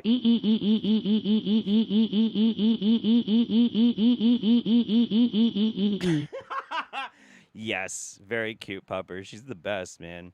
Ollie Mario, ever plan on doing a full breakdown on the Hidden Colors documentaries? I've thought about it. One of the main reasons why I like doing it so much the way that we did it was because it was live. And Patty Politics, good friend of mine, she'd seen some of them. Tyler Preston, he had seen, I think, pretty much all of them. It was like a live reaction of me. But here's the thing, though. Here's the problem with those streams when we would watch Hidden Colors. So I was the only white guy, and I would get progressively drunker while we're watching it, and then I would start doing that thing when white dudes are like kind of uncomfortable and awkward talking about race issues, and I would just like overly talk about them a little bit. Like it's really embarrassing. I leave them up anyway because they are hilarious, but like, yeah, I definitely did that. Somebody was making jokes about that kind of thing a couple of months back, and I was like, that's me. I did that. I totally did that. Rebecca Danks, love to Mems and family. Sending positive vibes to y'all. Peace and love. Thank you. Big Fish 9823. Chadwick Boseman died last year on August 28th. Really? Holy shit. It was only a year? It feels like 4. That's why I said 4. It feels like 4. Does it feel like the past year has been like 4 years all condensed in 12 months to anybody else? Holy shit. That's wild. What the fuck? That's crazy. Rin Neko Oni, I went to my first Canadian cross-country road trip with my girlfriend and a good friend of mine, so we missed last roundup. Also, it's my birthday. Happy birthday to you, Rin. Thank you again, Raisha. And we'll get back to it here in just a little bit. All right. This is fucking great. This is great. This is some true wingnut shit. We're into the fucking pipe now, man. This stuff is fucking wild. Let's go. I'm Judith Torrey, and we're here today at the tunnels of Ravane. I'm Judith Torrey, and we're here today at the tunnels of Ravane in Bosnia, near Sarajevo. And we're going to take you on a journey. This is a journey of information, and it's also a journey of energy. And you might feel the energy as well. I think you will, because I'm going to be speaking language and bringing energy language through. And as I do that, I feel that you will be joining us here. And I'm with Annabelle. Annabelle is from Munich. Hello. And she's also a channel and an empath. So we're both going to feel into the energy when we get to these special places. This place right here is 25,000 Bovis, which means it's healing and regenerating to the body. So this Is that what that means? Is that what Bovis means? Because like I when I was looking at this originally before I put it in, I haven't seen all of it. In fact, I barely like kind of glossed through it. I just knew it was gold. I tried to look up what Bovis meant. I couldn't find anything. This is actually like a healing chamber that we're in here. And if you were not unwell, you could sit in here and you would probably feel a lot better when you came out. This stone is an ancient ceramic, and it's pretty hard to read the inscriptions, but the inscriptions have been translated by an American professor called Bobby Scarf, and they are said to have written, "The gateway is closed. We are at a standstill. We will have to defend and conquer until the time comes to go back through the Stargate." But what are we guided by Spirit to do? Is go to the Menal Mirror Tunnel, because that's where the highest vibration is. Because they want me to channel. Okay? Come with me. Oh, guys, she's going to channel. I'm One super of the interesting things about this tunnel is that there are places down here that are, they say, around 100,000 Bovis. Joke's on you. My entire body is 1 million Bovis right now. Okay? You can't even handle all my Bovis. I'm just going to let myself go into channeling mode now and see what comes through. Oh, please do. I do this. Please do. This is an opening for everybody, really. And I just want you to sit or stand with your hands palm up.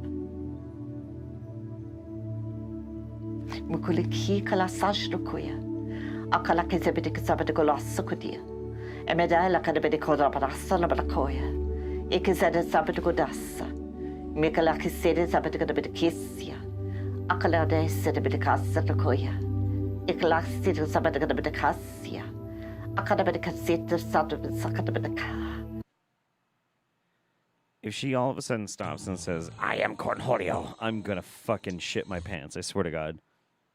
So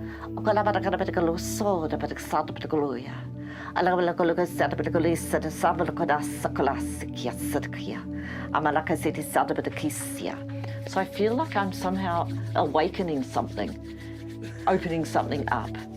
And Annabelle, I want you to just call out anything that you feel as the empath, as the one who's feeling the energy here. Because when I do this work, I don't feel it. I do it and I know what I'm doing, but I'm not feeling it coming through me. So what I feel is energy coming from the legs, my breath is going goes faster, and I feel like when I run that my heart is expanding, and also the back, and my breath is faster. What I'm doing now, I feel I'm working with Mecha Licka High, Mecha High Ni Ho. Yeah. No, that's good. the heart chakra. Exactly, the heart is going, it's pounding. You get hot, you get tingles, legs, hands, head. Because you see, the heart chakra in man and the love, our capacity to generate love is the key in the way. Jesus Christ always said, love is the key in the way, and it is because the capacity of us to expand the heart is actually the key in the way for our whole ascension opening process as beings, as human beings. So this energy now is to do with opening the heart chakra, opening the heart, opening the channels really for our expansion.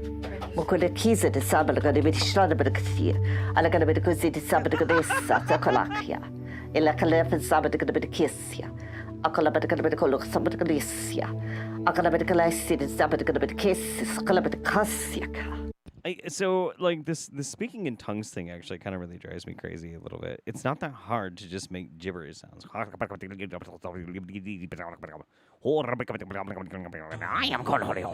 It's fucking weird, man.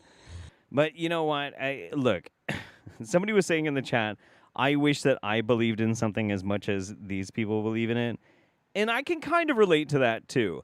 I don't believe in shit like this. I have no degree of belief that could even compare to how much they believe in this sort of thing. They literally traveled to a fucking mine to try and channel the ancestral spirits in Bosnia, of all places. And, like, this isn't a very big channel, so they're doing this on their own money. It's fucking wild, man. It's super crazy. And I see you swaying now. She's channeling the spirit of Eminem.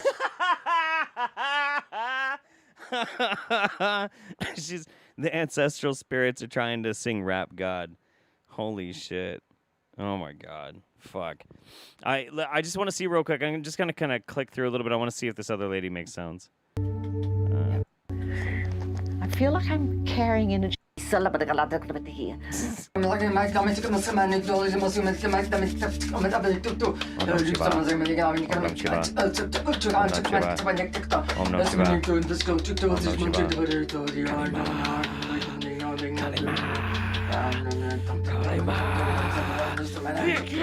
Is she trying to do Cotton Eye Joe with her hands? Okay, whatever. Fuck. All right, I'm done. Okay. Jesus. Oh man. Thank you again, Raisha. That's very, very sweet of you. Sip says, Penny's been getting so big, I guess she grows with how much love you give her. That dog is not wanting for love, that's for sure. She's been amazing. Yeah, she's been an amazingly positive impact on our lives. Terry G, I have 3.2% Neanderthal and 2.1% Denisovan DNA in my makeup, and I wear that DNA with all the pride I can muster. As you should. Denosivian pride. Is that racist? I don't know. Zozo Horror Show. Ooh, good name. First live I've caught in months. Thank you for being such a huge inspiration to me and finding a passion for entertainment and content creation. Hell yeah, dude. Absolutely. One of these days I should probably, like, update some of those videos I made, like, a while back on how to make YouTube videos. That was fun. That actually helped a few of my friends. Rebecca Danks, can we talk about the suspenders? Looking snazzy, fam. One hook on back or two? Well, why don't you take a look for yourself there, Pilgrim. These are actually suspenders that somebody had sent, I think, last Roundup. And I feel really bad because I can't remember who sent them. I was trying to find the packaging that they came in, but I just had them, like, sitting over here. I keep all the letters. Every letter anybody has ever sent me, I keep. But I don't always keep the mail packaging. So I can't really quite remember who sent them, but I love these suspenders. They're fucking dope. Really high quality. These are cool. Raisha, thank you again. Jesus, Raisha, thank you. Katie Ray Maximus. Hi, Daddy Jeff. I'm super happy to be here. I got my antivirus software update injection today. I am the droid you were looking for. That's fucking great. I love it. All right. And I'll read these next two after the next video. So, it's a small channel. But I think this might have been sent to me in suggestions for Jeff on my Discord. And I don't remember if the link to the Discord is in the Roundup, but it's in all of my other videos. So feel free to join my Discord if you'd like to. But that is one of the easiest ways to get video recommendations or content recommendations to me, because I check them at the end of every month. And sometimes throughout the month, too, if I'm not having like a crazy time, which we'll talk about that in a little bit. But, so quite a few of these actually came from my friend Exquisite Lizard. This might have been one of them. I'm not sure. I understand what she was saying. I recognize that language. She's saying that you owe Tom Nook 300,000 bells or she will steal the key from your Dragon Balls. Anyway, buy yourself something cool, Daddy Jeff. Oh my god. That's the first fucking Tom Nook joke I've gotten in my fucking Streamlabs. Holy shit. Strange Demon Child. Well fucking done. That was great and extremely generous. So thank you so much. I appreciate you. All right. So anyway, this is a very small channel, but apparently the channel is called Chung Fu Channel Ascended Master Meditation. This is apparently someone who is channeling someone named Chang Fu. Now, I tried to figure out who Chang Fu is, and he doesn't have a wiki page, so I don't know. But this is, after 6 minutes of build-up on a live stream, finally the Master Chang Fu is here. So, here we go.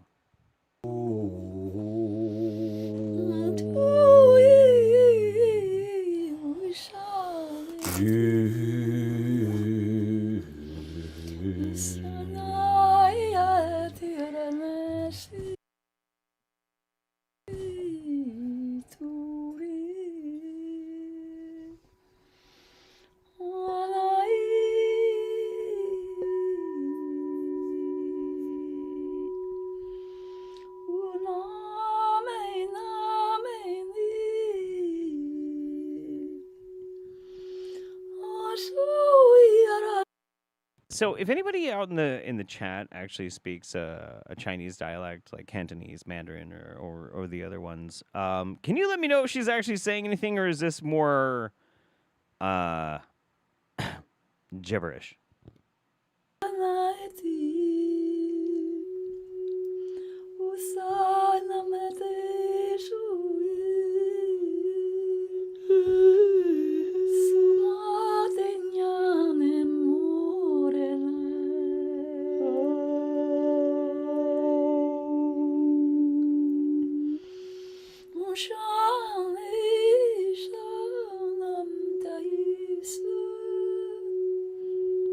Just wait for it. Oh, excuse me, Chung Fu. Chung Fu. The Master Chung Fu. Just wait.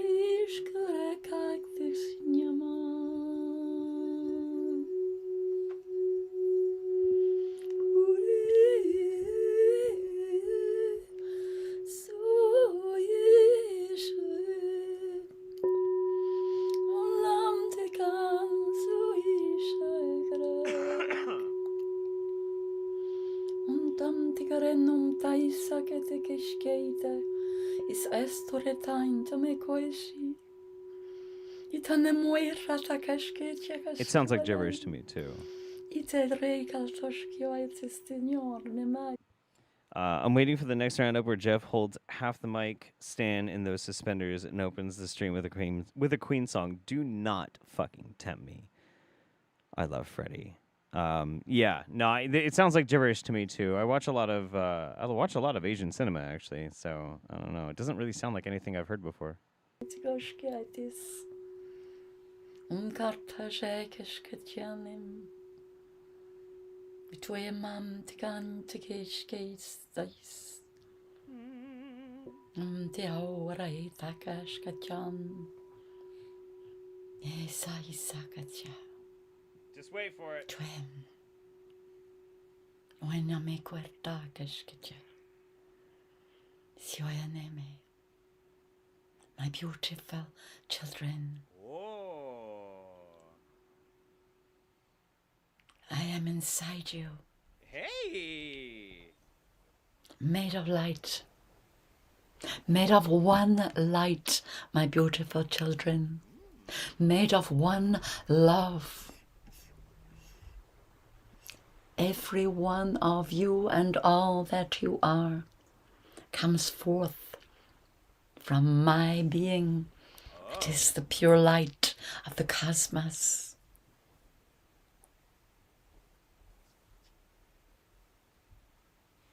The children. Just wait for it. All that you are experiencing. And the stream died.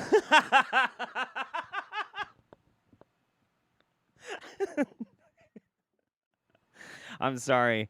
I laughed so fucking long at that shit. I do not understand. This absolute obsession with people usually in America, usually of that appearance, putting themselves up as the channelers and the spokesperson for this magical, mystical person. Like, for instance, that one woman who's channeling Jesus, and apparently Jesus is really against vaccinations. That kind of shit. I love it. I fucking love it. I watch this kind of shit like all the fucking time. I'm obsessed. I'm absolutely obsessed. And okay. Speaking of Jesus, it's very relevant for our next one. But first and foremost, Parallax Eclipse, she's trying to channel the scat man himself, indeed. MDV Mike, anyone who speaks in tongues seems to have their own pattern and reuse syllables. It's like coming from the brain. Yes. Strange Demon Child, thank you again so much. That's very, very kind of you. Schlogman218, just a monthly Choodle Pants. And much love for you, Mems and the family. Penny is adorable. And Lauren Oliver says there's a full moon this Saturday. Well, I'm excited. You should have a really good time. Speaking of Jesus, let's hear some more from Jesus. I'd like to preface about this particular session. Now, some of the conversation may rattle some cages. Now, please understand, I have no motive to position these responses in any way. I am but a vessel. He's but a vessel. How do you feel about the way your name has been distorted?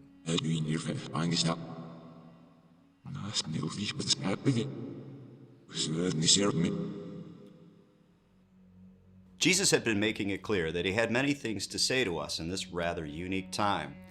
So we agreed on a series of spirit box sessions to help him facilitate his messages.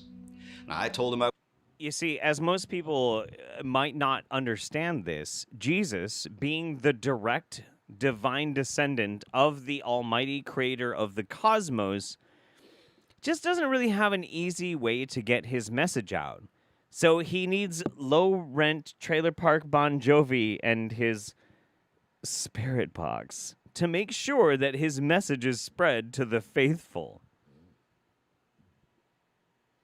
Yeah. I wasn't sure of what questions he wanted me to ask, and he said no worry, that he would give me the questions to ask him.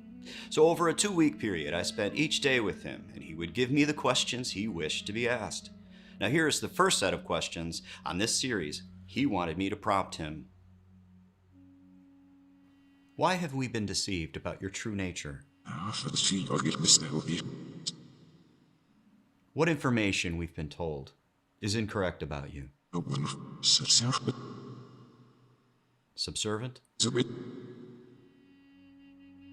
Now, I admit this was difficult for me. I always put him in a higher position than me, and he continued to reiterate that he was above no one. Now, of course, he is spiritually more advanced. He said he is not above anyone, that we are all from the same source. Jesus has achieved a higher Thetan level than me, but he also is such a humble guy. He said nobody's subservient to him, despite the fact that he's much more clear than the rest of us. How do you feel about these misconceptions about you? It's all man? I always wondered why these ancient masters speak in our current vernacular language, and their response was, why wouldn't we speak to you in a way that you would understand us? Does he Thank say you, that? Jesus, for coming through today. Does he say that? Wait, wait. Like you can say like, well, they speak like we speak because why wouldn't they speak so we can hear that? Are you gonna show us them saying that? I've been asked many a times, how can people talk to you? The download he gave me in regards to this is that every one of us humans have the ability to communicate with him. Download. Now, for some, this comes naturally, and others must do the work of listening. What the fuck is that supposed to be? I swear Is to the God. Bible? God damn it. What does this have to do with Jesus?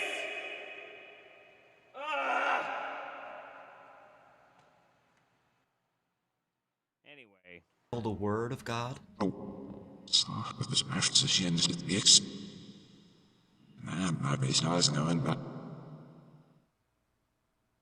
Has the Bible been distorted by man?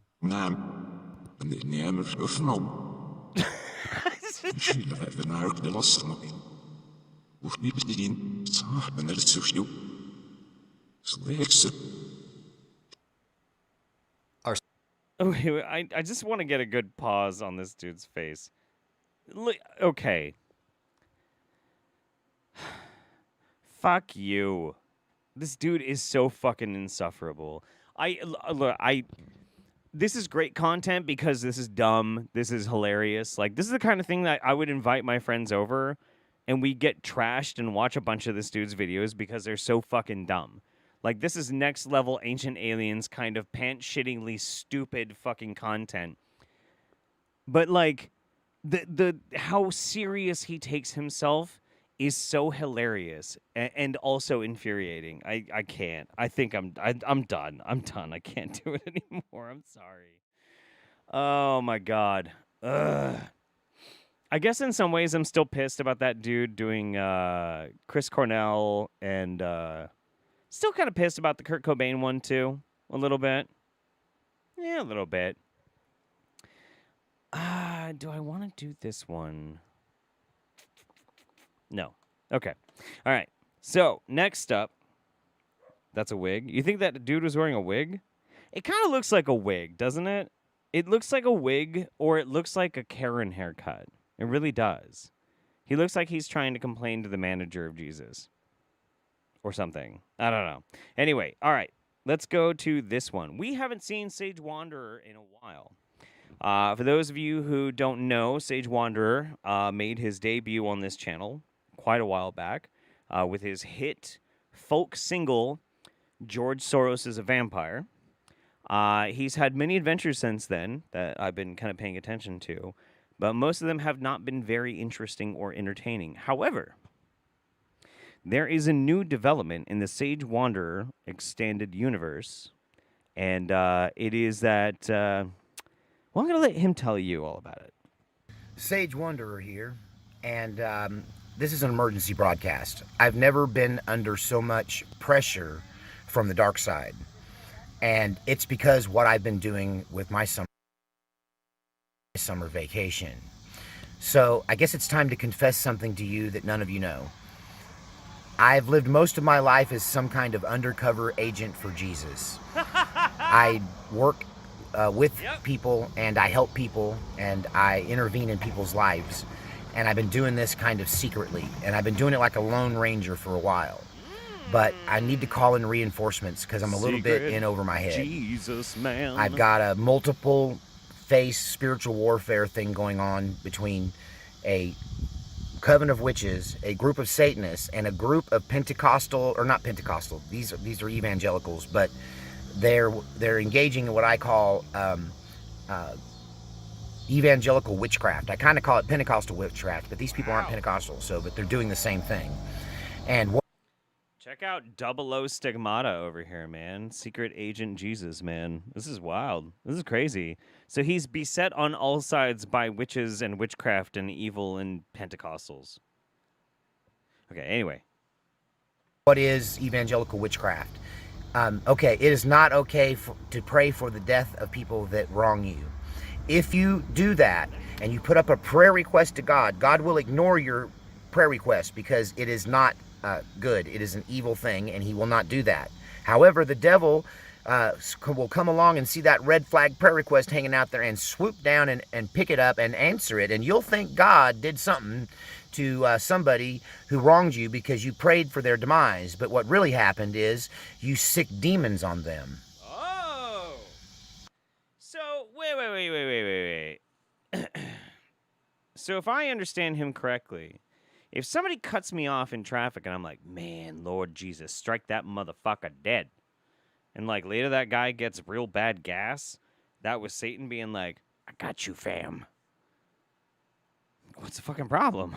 That sounds great to me. So, let me give you a quick tally of my fruit because I haven't got time to explain myself and what I do. I've been doing this for a long time. It predates the channel. When I'm not doing the videos, I'm doing this. So, here's my fruit list for this summer. Number one, gosh, how can I say this without tipping things off to people? Number one, let's just start here. I believe that I planted the seed in one agnostic's heart to return to Christ. I converted another agnostic back to an active Christian life. I helped an unwed mother, and I'm saving her baby, helping her save her baby. I'm working with a man who has been abusing his authority for financial reasons, and I've convinced him to stop and pick up a regular job and become a normal, useful member of society again. Okay, hang on.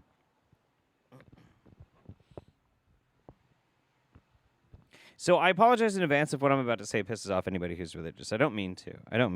Like, your faith is your own business, and if you have faith, well, then that's just something that you can enjoy that I cannot necessarily. I'm not an atheist. I'm an apatheist. And if I have to explain what that is, I guess I will, but I really would rather not have to get into it. But, look. Things like this kind of piss me off. They kind of piss me off, not necessarily on like a religious level. They piss me off on just kind of a basic fundamental human interaction and societal level. They kind of make me fucking mad, okay? Like, all right, Sage Wanderer is out there and he's living his best life in all his ways. And he's trying to do the right thing and he's going around and he's trying to help people. And you know what? That's good. That's laudable. You're a good dude for doing that. However, here's the thing. Having the need to necessarily lay out all of the best things that you do kind of takes a little bit away from it. It doesn't take away the fact that you did it. It takes a little bit away from the fact of why you did it, of why.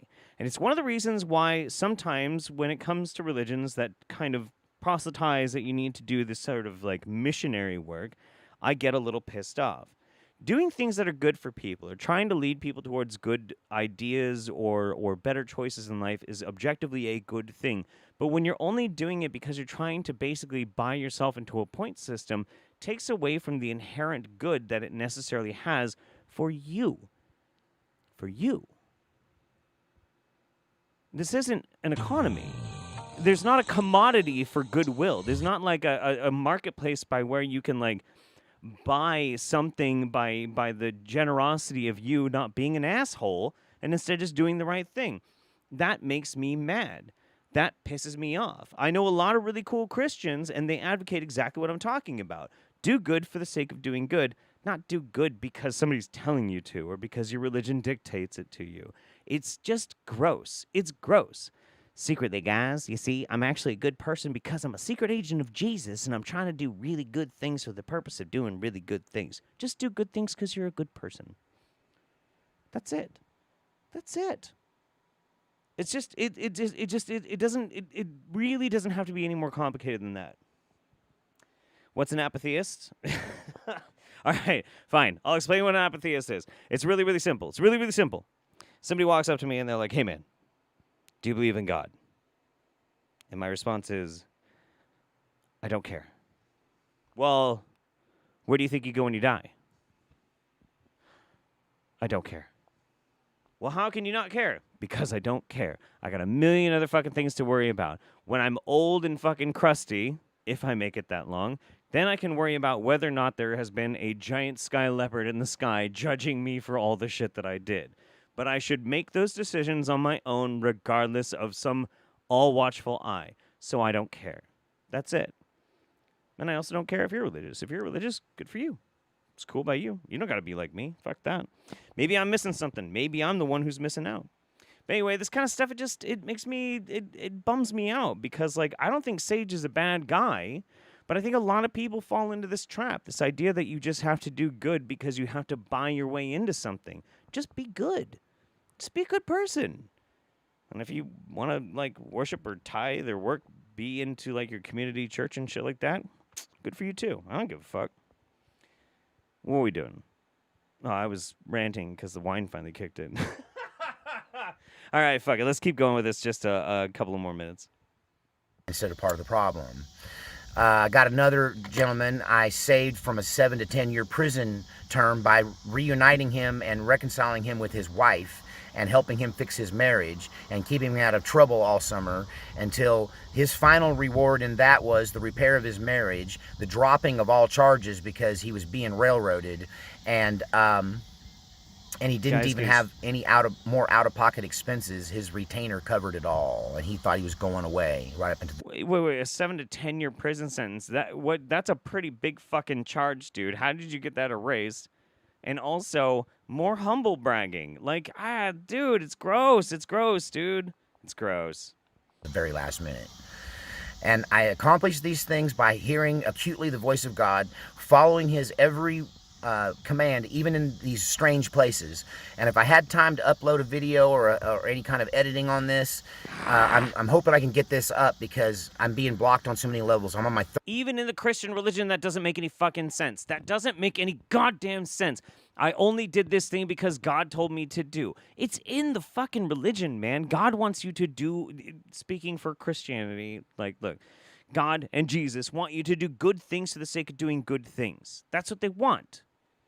They're not hovering over your shoulder, like, directing you to shit. That's not in the fucking Bible. It's not anywhere. This is like, All right, I'm going to get off this fucking video because I'm going to start ranting and sound like a goddamn internet atheist. And I'm not.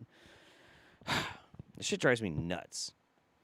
Creepy Kitty says, well, I guess I missed the APB on this guy. I guess that means my Coven card gets revoked. For, oh, yeah. All right. Jesus. That shit pissed me off.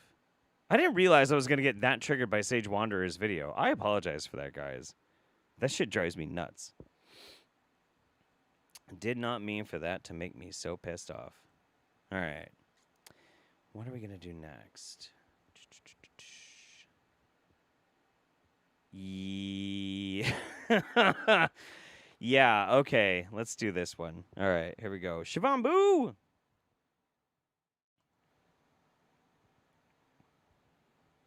We took these this week. This video explores beings of blue light I have seen over the years and do regularly to this day.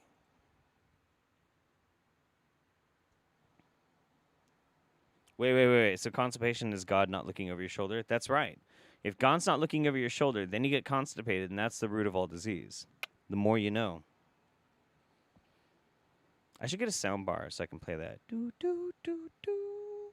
When I have a really good point. Hey, beautiful family.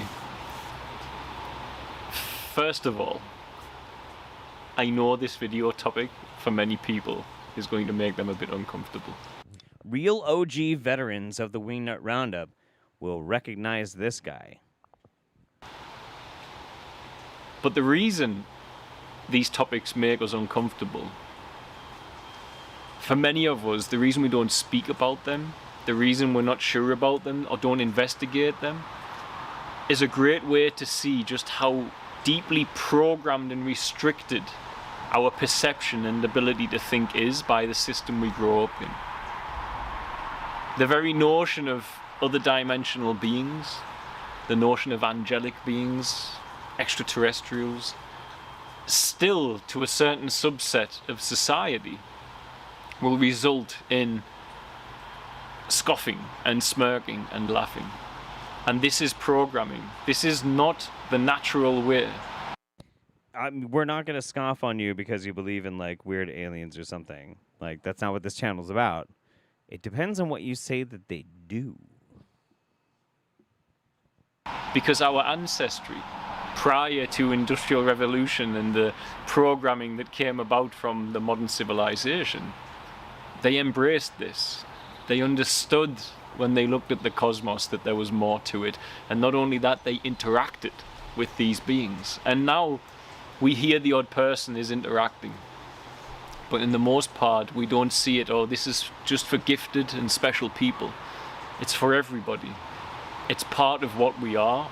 When we learn to raise our vibration, when we learn to raise our vibration with spiritual works and not worldly works. So when we go and we feel we're raising our vibration by stimulating. Somebody said, where was it? Oh, shit. Oh, Everdomed Ava. He has the same energy of that guy that does meditation, deep waters or something. Infinite waters. Ralph Smart. Deep divers. Breathing in that good ass prana, baby. We out here in nature. Take that, take that, take that, take that. Yeah, a little bit. But we're going to go places with this video. Hitting the body with dopamine hits, entertainment, junk food. This is not raising the vibration. Raising the vibration is finding joy and gratitude with the simplest of things. And so in that higher vibration, beings will come. So just to keep things clear, basically everything that you might enjoy in a first world country is lowering your vibration. Instead, you need to raise your vibration. You need to breathe in that good ass prana, baby, by sitting bored on a dock looking at a lake. Now, don't get me wrong, I love nature. I'm a nature guy. I'm a nature boy. Woo! But kind of judgy. Sometimes when people are like, video games are just bullshit, it just kind of makes me feel like they're a little bit jealous because they can't get a decent video card. And recently I've been having interactions with beings that look like humans but are made of blue light. Amazing. And this isn't the first time. If you've watched me on YouTube for a while, you'll know many years ago now, out in Tanzania, I fell ill after going into an area with no development. It was a valley where everyone was drinking strong banana brew alcohol. And there was a little girl in there who was addicted to alcohol who was 2 years old, called Elizabeth. And everybody was partaking in witch doctor religion. Okay, hang on. So you were in the jungles drinking fermented banana brew with a 2-year-old named Elizabeth, who was a wild, rampant alcoholic.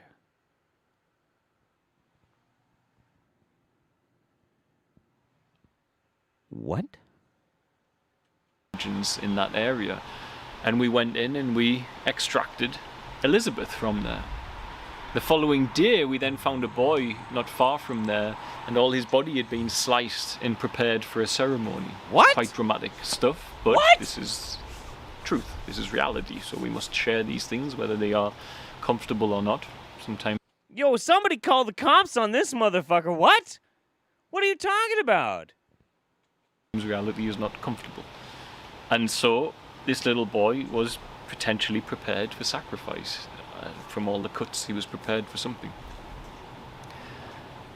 The following day after that, I fell violently ill and started vomiting, and didn't stop vomiting to the point where I was vomiting blood. Listen, guys, I just want to make this video. I'm going to make this video, and I'm going to release it to the wider world about this time that I was in the jungle, and I was drunk and high as fuck on banana brew, chilling with my homegirl, Elizabeth, who's 2 years old, and man, she loves to fucking party. and we're hanging out next to this little kid who's about to be sacrificed. Anyway, the next morning I woke up, I was super sick. And so... And it was horrendous, and it felt toxic. It felt not like an illness. And 2 times in my life I have vomited blood. And both times were close to deep interaction with... Yo, I saw some little kid about to be sacrificed, but the most important part of the story is that, like, I got super fucking sick from the banana brew, and I was, like, puking blood, bro. What the fuck? Witch doctor people. Make of that what you will, but I think based on the work where if you send an intention to a human body and then flash freeze the structure of the water around the cell, and you see that when you have sent things of beauty and a resonance and a They've never been able to replicate that fucking experiment, but okay. vibration of beauty, that the water molecules within us are, under the microscope, are structured in a beautiful symmetrical way. What does this when have you to send do? hate and ferocity, they are distorted. That alone is enough for me to say that you can, by distance, affect people with an intention if you are dark enough and send a dark enough intention. So, as it would happen, my friend started working on me who's Christian. And she had done an extraction on me before. And I've spoke about this before as well, that when she did an extraction on me, she laid her hands on me. Half an hour later, she had a pet chicken, and it was fighting a little black snake that had pulled from the skirting board at the bottom of her living room. And we said it was just so poignant. The timing was so poignant. Why? So this chicken kills this little black snake just after she's extracted something that was attacking me. What does that have to do with anything? What the... Can we get back to the part where you were getting drunk with a 2-year-old girl, and then some fucking kid was getting sacrificed, and then you're puking blood, and now a chicken? It's really important that a chicken ate a snake? And what does this have to do with blue beings of light? What is happening? I am freaking the fuck out. What does this even mean? I'm seriously losing my fucking mind. Holy shit. I did not watch this video this far. I am so fucking confused. Holy shit. So she starts working on me, and I'm giving this dude 30 more seconds, and I gotta... Like, don't get me wrong. I'm entertained, but I'm starting to feel like I am as high as he is. Like, oh my god, this is fucking me up. fasting and praying, and tells me to call my shaman who married me because she can't work out what to do. So I called my shaman, Esther, and she arranged a ceremony by proxy. As it would happen by chance or synchronicity, as I would rather call it, our friends who were Jain appeared from nowhere and heard what was going on and arranged one of the best pranic healers that they know as traditional Jains to work on me as well. So I had 3 faith backgrounds, all sending the same healing, loving vibration towards me. And on that night, I listened to some shamanic drumming at a specific... Dude, fuck you, no, fuck you. I don't know if he's talking about jinns, like genies or some shit, or he's talking about something else that I'm not aware of. I really wish I had whiskey right now. I think this video might have broken my fucking brain. I haven't watched... I haven't taken LSD in 5 years. I think I'm back on the trip watching this. Dude, fucking for real. I don't do hallucinogens anymore. I haven't done hallucinogens in fucking forever. I feel so fucking high trying to decipher what the fuck this dude is talking about. Holy shit. This is wild. This is absolutely wild. I feel so fucking high. Oh my god. We need a break. We need to take a fucking break for a second. Oh my god. Oh, Jesus. Okay. Let me just try and get my fucking head back together. Oh boy. Okay. MDV Mike says, high vibrations. He must love ionizing radiation. I think he loves injecting ayahuasca into the veins of his penis. I think that's what he likes. Troublesome fucking video. Very troublesome video. Yes, of course, there are things that happen in the developing world that, we have no control over, but holy fucking shit. What kind of fever dream video was that? And is any of it fucking real? All right.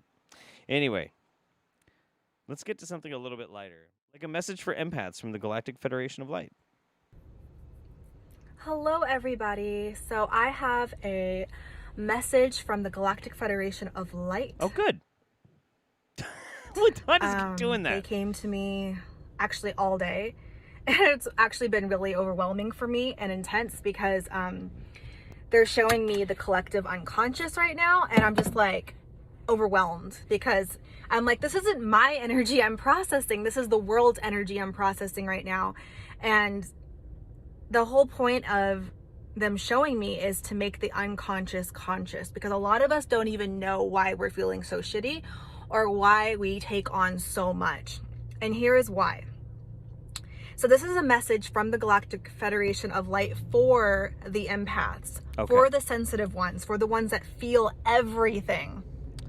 Well, it's nice to know that the Galactic Federation of, which one is it? Light. Okay. The Galactic Federation of Light is very compassionate when it comes to the empaths of Earth. So that's nice.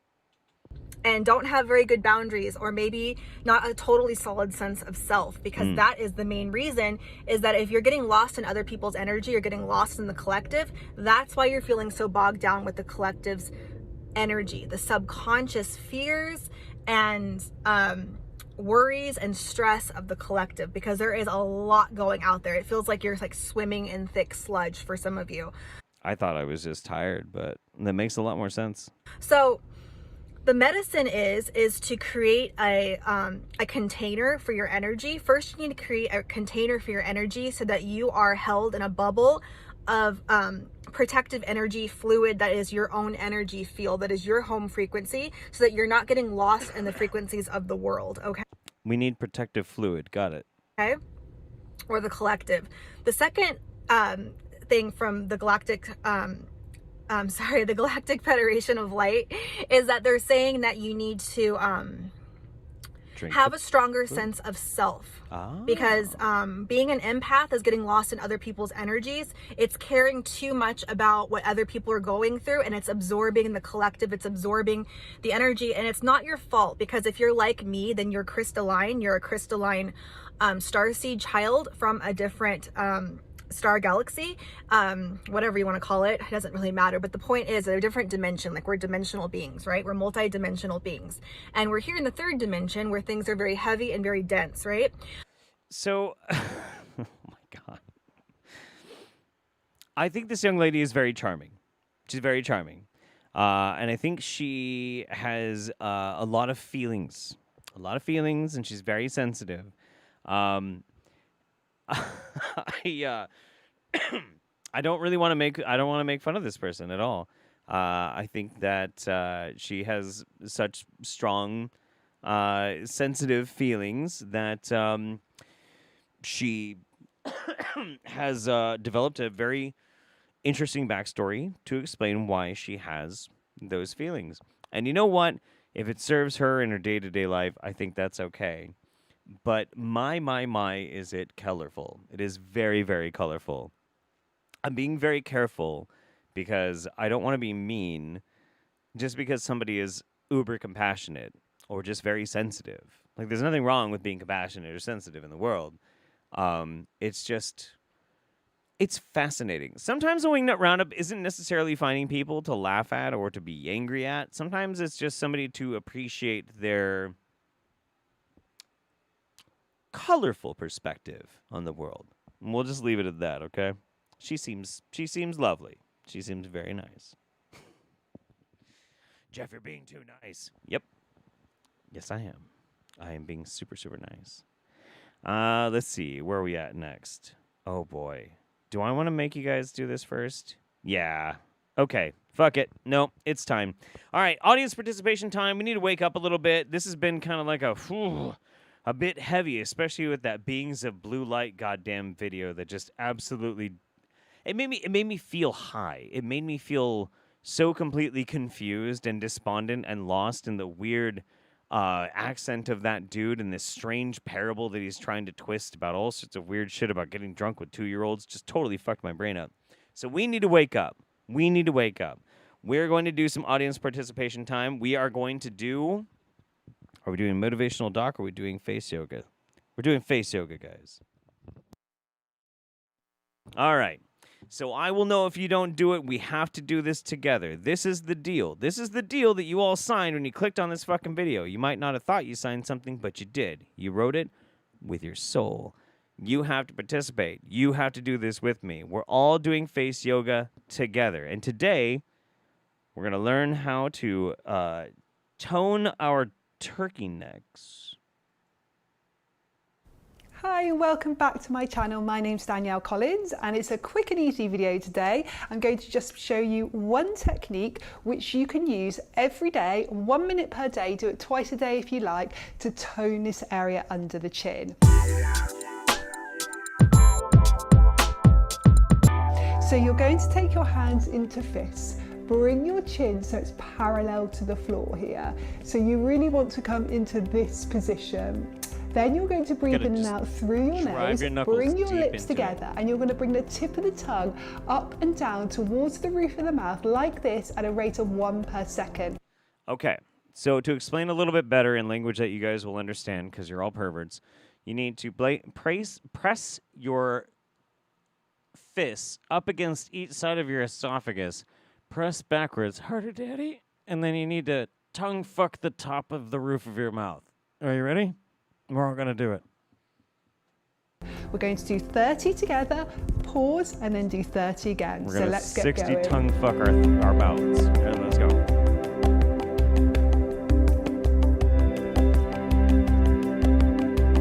That actually kind of feels good.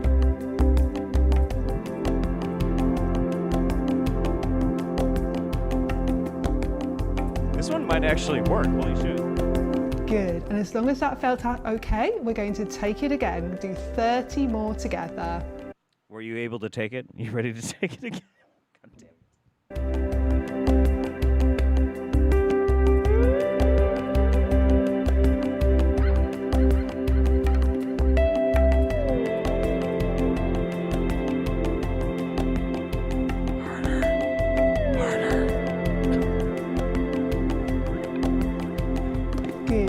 Slowly down. So what we're doing there is strengthening and toning the muscles under the skin. You know what I like about this lady? She looks kind of like a real-life gelfling. Gelfling? Where is gelfling? She looks kind of like a real-life gelfling, doesn't she? She's kind of pretty. As these tone up, the skin attached is tightened, tautened, and firmed. Yeah, she's just got like a really unique face that kind of does that like gelfling face thing. No, not Ogre. Ogre wasn't a gelfling. Ogre was Ogre. I was quoting Ogre. Gelfling? You do not look like gelfling. Smell like gelfling. Taste like gelfling. Yeah. All right. Let me see what.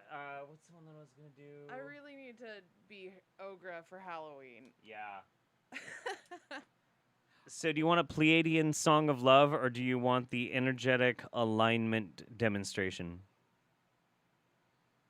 I think the chat should pick. Should she get the demonstration or the song? Gelfling? Gelfling? Oh man. Yeah, were you watching outside? Oh man. We watched this fucking video. It's draining my phone battery. I had to stop. Oh, yeah. No, we were watching this fucking crazy-ass video from this dude who was like, so this one time I was out in the jungle. We were drinking strange banana brew. And I was with this young girl who was addicted to alcohol. She was 2 years old, named Elizabeth. And there was a young boy that was being prepared for sacrifice. So the next day I was vomiting blood. And I'm like, what the fuck is going on? Yeah, I heard you yell. I could hear you yelling about it. I was losing my mind, dude. The song? Song. Okay. All right.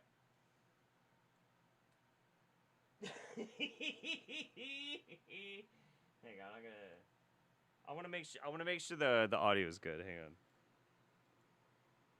on. In the mundane drama. Okay, there you go. I love you. I love you too. I know how ears Like, work. I don't even necessarily really need to pee. I just need like a fucking mental health break for like a minute and a half after that fucking Beings of Blue Light Well, video. you should probably pee too, just in case. I will pee, yeah. Is it already set up? Do I press video? Press space. Oh wait, is it not on the? Do I press Yeah, videos? yeah. Press video, and then you should be able to just press space. Thank you. I just wanted to make sure before I start pressing buttons, cause it said video. Okay. And I don't like it on the stand. Okay. I'm taking it off the stand. Take it off the stand. I want to hold it in my hand. What?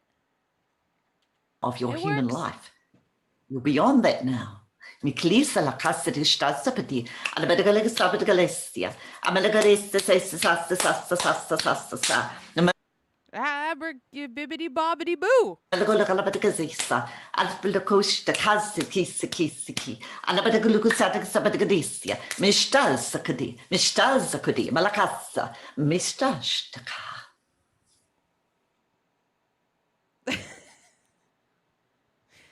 Is it just me, or did that sound like Italian mixed with a bunch of gibberish? I think that sounds like I don't know. I don't know what's happening, you guys. Why? What? So these 3 Pleiadian emissaries of light, they say they want to, yes, they say they want to sing to us. I don't know what the song is like, but they say they want to sing to us now. I really and like they want her to shirt, sing though. their song of home. kinda I guess you could fabulous. say it's like their national anthem. And their song of home is coded with energy. So their song of home touches our heart. This is their Don't touch my Pleiadian heart. song. It's protected of by a love. rib cage for a reason. Don't touch it. Milishta Anamalasi Milishta Anamalasi Azalakui Elarashn Azalakui Elarjnasin Inalasin Inalasin Inalasin Ma'am, this is a Wendy's. Inali Ilalasina Ilalasina Ilalasina Ilalasina Ilalasina. She is singing the song of her people. Ilalasina Ili Mishloka Salakoya. Mishloka Salakia. Mishloka Salakia. Mishloka Salakia. You can say it multiple times. That doesn't make it intelligible. Akalapadakolokasa.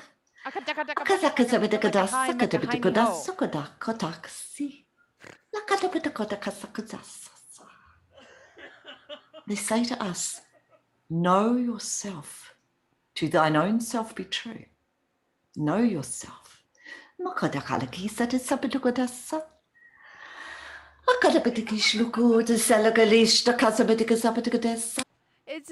like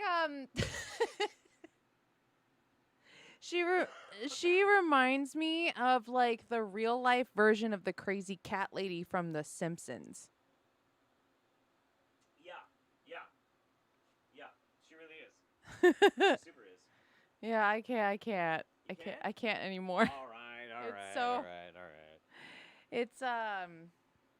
It's too real. It's too real. It's too real. Oh man. I do like her shirt though. She's got a great she's got an amazing style. Yeah. Yeah. Amazing style. Amazing. You listen to it.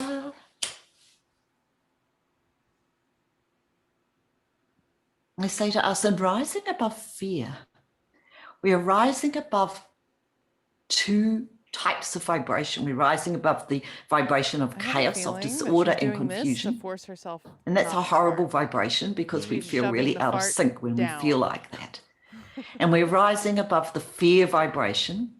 We don't like that much either because it makes us really anxious and floods our body with adrenaline and cortisol.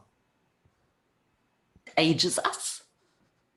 It makes us feel bloated and upset. We're crap dancing. And it affects every organ and system of our body. All right, anyway. When we get into I love fear you, and stress. Thank Why? you. Why? Because chat? Why? Because I like to torture you a little bit here and there, you know? It's something.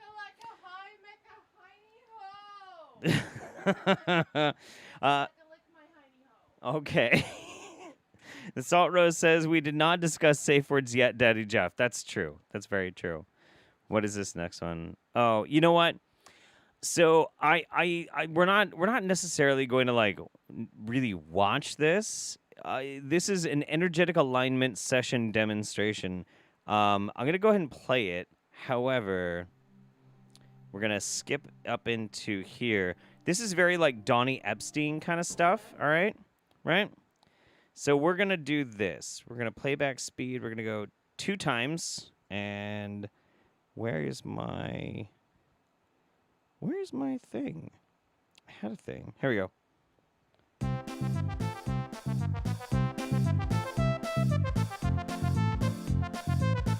There we go. That's good. That's good. I like this. We've only got four more videos to watch. Unless we decide to watch the Bob Larson one. But the Bob Larson one's kind of a bummer. It's a little bit of a bummer. I don't know. I'll leave it up to you guys. So there's a pretty wacky Bob Larson video that I found. And it's quite something to see. But it's also kind of depressing in a weird way. I don't know. Do you guys want to show it? Do you want to watch it? No, she's not tickling her. This is an energetic alignment, guys. Yeah.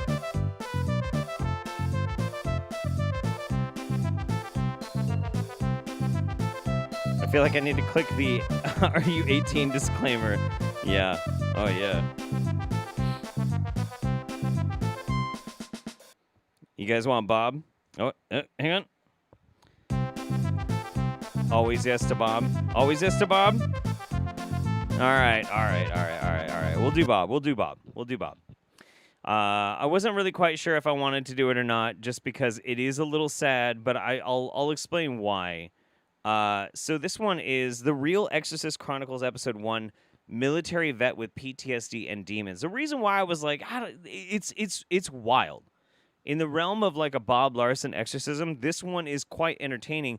But it's a guy with PTSD, and I'm like, man, I don't know how I feel about it, because it's like he's kind of doing it to a dude with PTSD, but this is wild. This is actually wild. Lift it.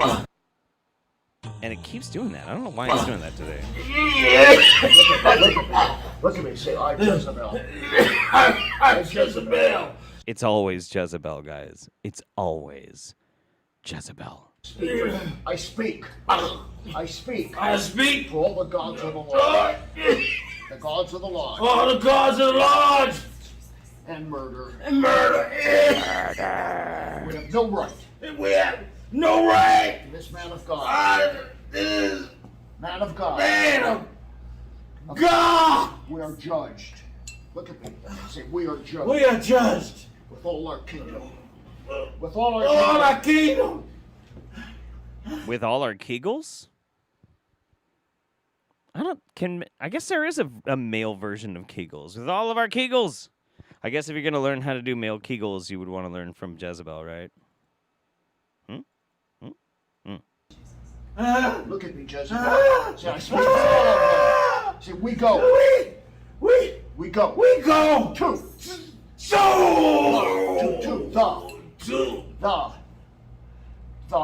Say the. Whoa! Say pit. Say pit. Say pit. Pit! Come on, in the name of Christ. Come on.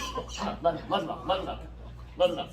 Go. Go in the name of Christ. Go in the name of Christ. Breathe the chloroform. Breathe the chloroform. Breathe the chloroform. Go. Come on in Jesus' name. Go. Come out of it. Come out of it. Come out of it.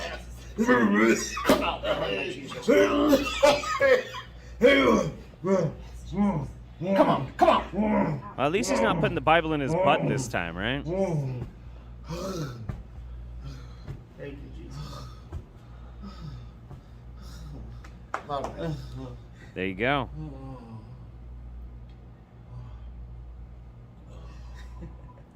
He's looking at his timer, like, can we, how many ads can we put on this video?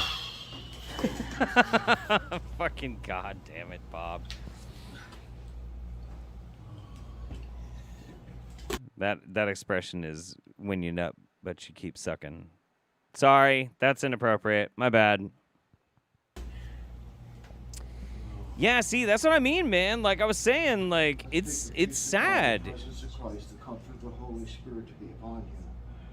Now, what's really sad? No. This is the part that's gonna make you sad. So we like to have fun with Bob Larson and everything, and I'm gonna keep watching his videos. I'm gonna keep playing them on the Wingnut Roundup.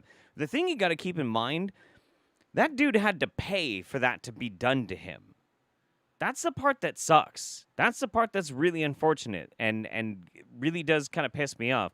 So I don't feel bad making fun of Bob Larson because he's a parasite. He does shit like this to people all the time. People who are vulnerable, people who are in a bad situation, you know? Like, yeah, fuck Bob Larson. He's a fucking dickhead. Began to heal you and to fill you.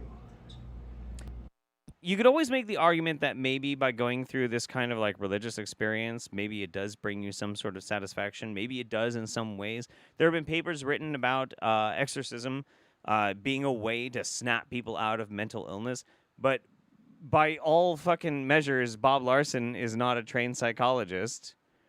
He has no business trying to treat somebody's PTSD. And even more so trying to convince somebody that actually you have PTSD, but also infested with demons. Just saying. You've got Jezebel. Not trying to disassociate you at all, but, you know, all the problems in your life are actually stemming from an ancient demon. Yeah, that's it's fucking gross, dude. It's gross. People pay him? Oh, yeah. Dude, people pay fucking out the ass for a Bob Larson experience. Like a lot. Like a lot. Go on his website. See how much he fucking charges, dude. It's crazy. For a while, I was really tempted to see if I could crowdfund enough money so I could have a Bob Larson experience. I'd have to, like, wear a bunch of prosthetics and shit, you know, like a fake nose or something, just in case, you know, and then I could be on a Bob Larson video. I don't know. Maybe that's something that we'll do someday. I don't know, man. I don't know. If you guys think that's a good idea or not, we can maybe talk about that in the Discord or something. That could be a thing. All right. Let's see. What do we have left? Got 4 left. Okay. MDV Mike, you sure that alignment isn't an actual joke? I'm pretty sure it was pretty legit. It's right up there with like Donnie Epstein stuff. Donnie Epstein sticking a wand up somebody's asshole. BCB says, it might be cliche to say you married your best friend, but in your and Mem's cases, you really did marry your best friends. That's true. We really did. Much love to you both, and many, many years of happy crab dances and puppy love. Did Bob ever go out with a Jezebel, as MDV Mike? I'm pretty sure, yeah, probably. Katie Ray Maximus, I'm awake at 5 a.m. South Africa time. What better reason than Bob Larson and Jeff and Mems doing the Krabby Dance and face yoga? Thanks, Danny Jeff. You're very welcome. All right. So we haven't seen this guy in a while. This is Earther Academy. I don't remember the last time I actually watched Earther Academy. I don't know what Dr. Robert Kassar has a doctorate in. I think he might be a chiropractor, but yeah, this is great. Do the experiment to see if you're magnetized. Dr. Robert Kassar, eartheracademy.com. And you can see I'm holding some different things in my hand that are metallic. These are paper clips. Yeah. These are scissors, pocket knife. Well, we got some wrenches there and a spoon. Okay. I want you to see if you can do this test. Hang on. I want to see. Does it say Dr. Abakasar? No, it doesn't say what kind of a doctor he is. It just says, like, this is not supposed to be medical advice. Because this is a phenomenon to me. Remember, I've been studying science and all of these arts that have to do with body magnetism and everything for a long, long time. Wow, look at that. He's magnetic. And I haven't, seen the phenomena before, okay, of us being magnetized. I would have learned this trick when I was a kid, right? Oops, that was a bad one. I would have learned this trick. Okay? Amazing. I just would have. Amazing. Okay, watch. Let me show you. Now, take a paper clip at home and put it towards the upper part of your body, right here. Mm-hmm. Some people are magnetized more than others. Look, before I make fun of this guy, I hope to fuck when I'm that old, I look that fucking good. This dude is handsome and he's ripped as fuck, okay? So regardless of whatever it is that I say about him, all right, this dude's a fucking gilf, all right? Like, just a game recognized game, okay? Why is this happening? I don't know. Is it a phenomena? I don't know. I've never seen it before. Weird. Right? Okay. How did I get magnetic? Now, you can see, okay, I can wiggle my boobies. These things are on there pretty good. It's a slight magnetic field, but I've never seen this before, okay? I've never seen a body that could hold just a little paper clip, okay? Just a little one to their forehead or on their body. I haven't Weird. seen that before. You've never seen that before. Remember, I've been a doctor for over 40 years, and I Ah. study magnetism on people, and I'm also studying it on myself. I've got magnetics all over the place, just playing around with magnetism because I know that's everything. But what I'm going to show you now is, let's see how magnetic you are. Some people are more magnetic than others. What kind of phenomena is this? I don't know. I've never seen it before. Get the Now, wrench. Get the in wrench. the comments, I want you to go ahead and, give me an idea. What do you think it is? Okay. These are a little heavier, and you can see this is a wrench, right? Okay, so I'm just gonna put this on my chest right here. Okay. 2. 24,000 views on this shit, man. 24 fucking thousand views. He's sweaty. He's sweaty. That's it. You're sweaty. You're sweaty. You can stick a fucking quarter most of the time up against your forehead. It's gonna goddamn stick. It's because you're sweaty. That's it. You're not magnetic. You're sweaty. That's it. He's just sweaty. That's the... Ah! Jesus Christ. He's just sweaty. That's it. Fuck. Dude, I can't. I can't. And yeah, I know it's sliding. It was totally sliding off his chest because it's not magnetic. He's sweaty. He's sweaty. He's not even trying to scam anybody. Like, you can imagine that this motherfucker is sitting there one day and he, like, for some reason had something metal and just, like, kind of brushed up against it and it stuck to him. And he's like, holy fucking shit, dude. I'm fucking magnetic. Look at this shit. Barbara! Barbara! Barbara! Barbara, get in here! Check this shit out. I'm fucking magnetic. You might be sweaty. No, pretty sure I'm magnetic. Give me a paperclip. No, see, I'm fucking magnetic. I swear to fucking God, dude. 24,000 fucking views. 24 fucking thousand views. Is he sweaty? Yeah, I think he's sweaty. I love when Jeff becomes the old man screams at meme live on stream. He's just fucking sweaty, dude. He's just sweaty. I can't. I just fucking cannot. Sam Visser says, got to drink the turpentine to get rid of Bob. Indeed. Strange Demon Child, Bob's a parasite for sure. Therefore, we should get a super soaker and fill it with jelly juice for a little baptism, if you know what I mean. It's really funny that you mention jelly juice. And Darth Akuta says, I wonder how much rubber cement is involved with this trick. None, dude. He's just a sweaty man. But anyway, talking about jelly juice. But so anyway, so if the J juice didn't bring up your predispositions preemptively and you are feeding with the food supply, then a person who doesn't do J juice and is trying to avoid dealing with their symptoms and dealing with their virus energy and trying to suppress it with cures, eventually a larger virus or electricity is going to trigger all the things that you have suppressed. That's why you're seeing people dropping like flies all around you, or contracting or triggering those latent viruses causing people's heart attacks. I mean, back in 2020.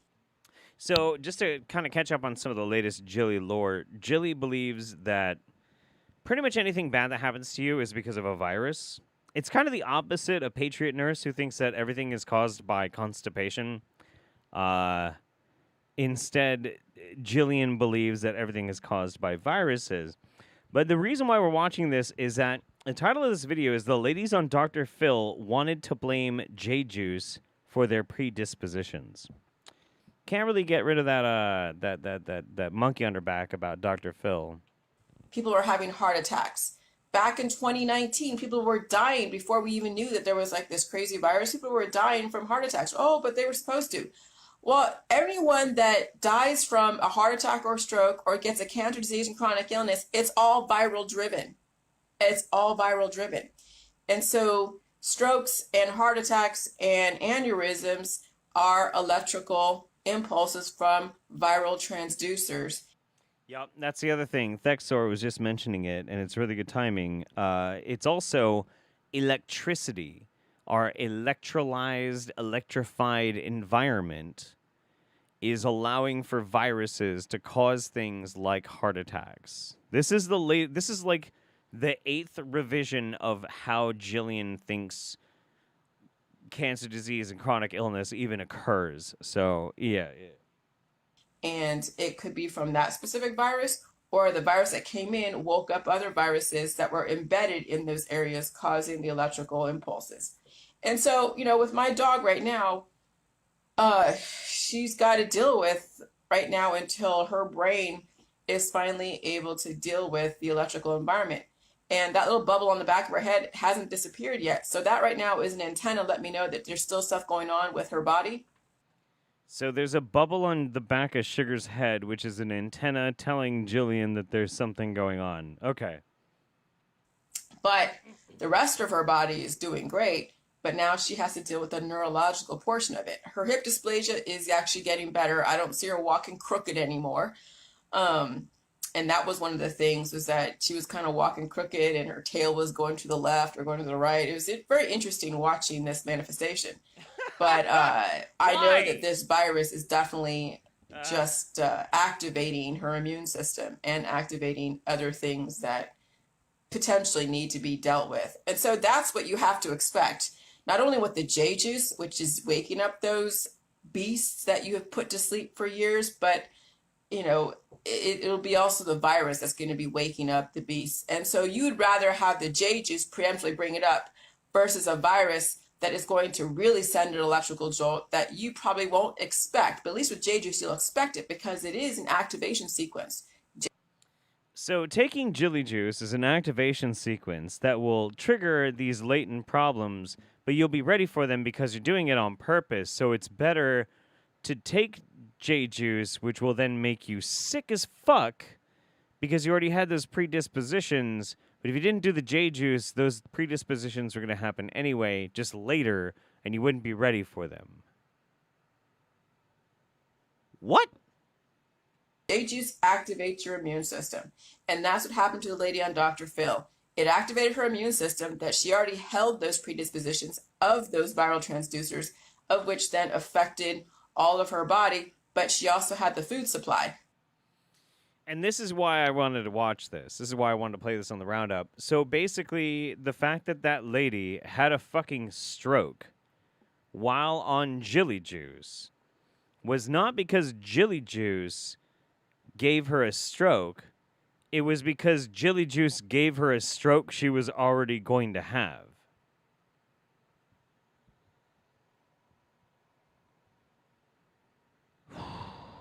You're not really selling this very well here, Jillian.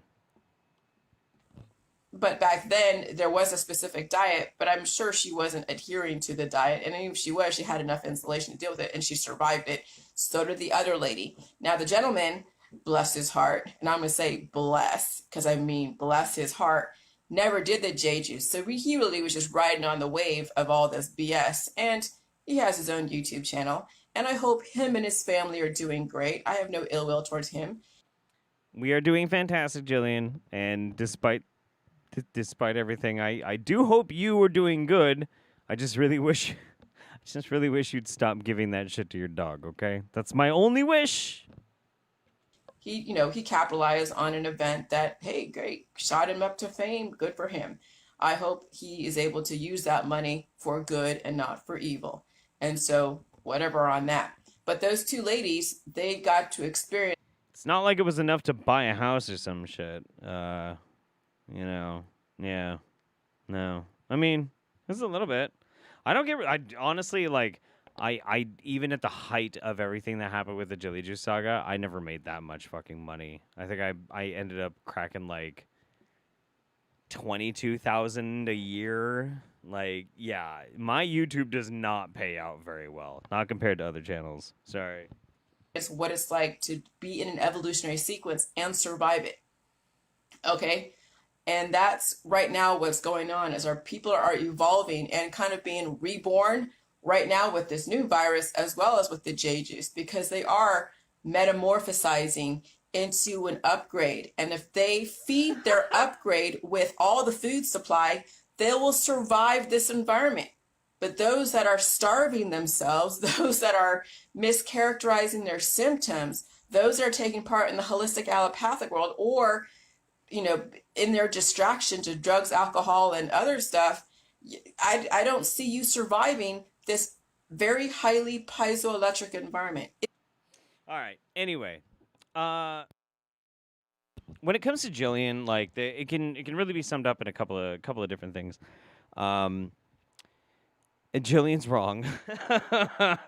Jillian's very wrong. She's been wrong this whole time. But at the same time, Jillian doesn't really quite know where everything's at. I mean, like I probably know more about Jillian than anybody else in the fucking planet does, because I have to keep an eye on her. And she's gone through at least 7, maybe 8 revisions on her basic thesis on how disease even works. And at this point in the late stage Jillian Epperly Jilly Juice saga, she's even like advocating that people don't do Jilly Juice and only do it in like very specific times for very specific reasons. She's even admitting that she's only done Jilly Juice over the span of like, I think the summer, like twice. She hasn't even achieved waterfalls. I mean, the whole thing is ramping down into basically irrelevancy. I wish the best for Jillian and her husband. I just don't want her to prey on anybody who might be vulnerable anymore. As long as she doesn't do that, I will have nothing but good vibes and feelings towards her. That's it. That's all. That's like the sum and total of like how I feel about my channel, man. As long as people aren't preying on people who are at risk, then fucking do whatever the fuck you want. All right, 2 videos left, and these are the 2 weird ones. We haven't seen this guy on the Wingnut Roundup in a long time either. So I went to go check on him, and I found a video on his channel. This is Alex Chu. And for those who don't know, Alex Chu is the guy who was famous for selling what he called immortality rings. A set of 2 rings that you can wear, and they will make you immortal. You wear these 2 rings, and you will be immortal. You will never die. You will live forever. You'll never actually grow old. He also believes that he is a reincarnation of a Nazi, and that Nazis need to rise again in order to take over the world and bring about stuff. Yeah, that's what he believes. Darth Akita says, "We are the Jilly. Your Candida will adapt to service us. You will be ass-immolated. Resistance is poo-tile." That's fucking great, Darth Akitas. I'm so glad you're here, buddy. So anyway, Arthur Chu made a video called How Immortality Rings Help You Enjoy Incest Porn a Lot More. So let's watch. What's up? What's up? What's up? What's up? This is Alex Chu, coming at you with another episode. Cool. This episode, I want to talk about... I'm going to need wine for this. I want to talk about how my rings help me enjoy incest porn. Okay? Oh, good. Good.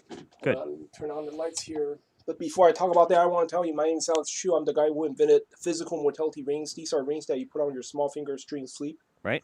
You wear them, you don't age anymore. For example, I'm already 50, right?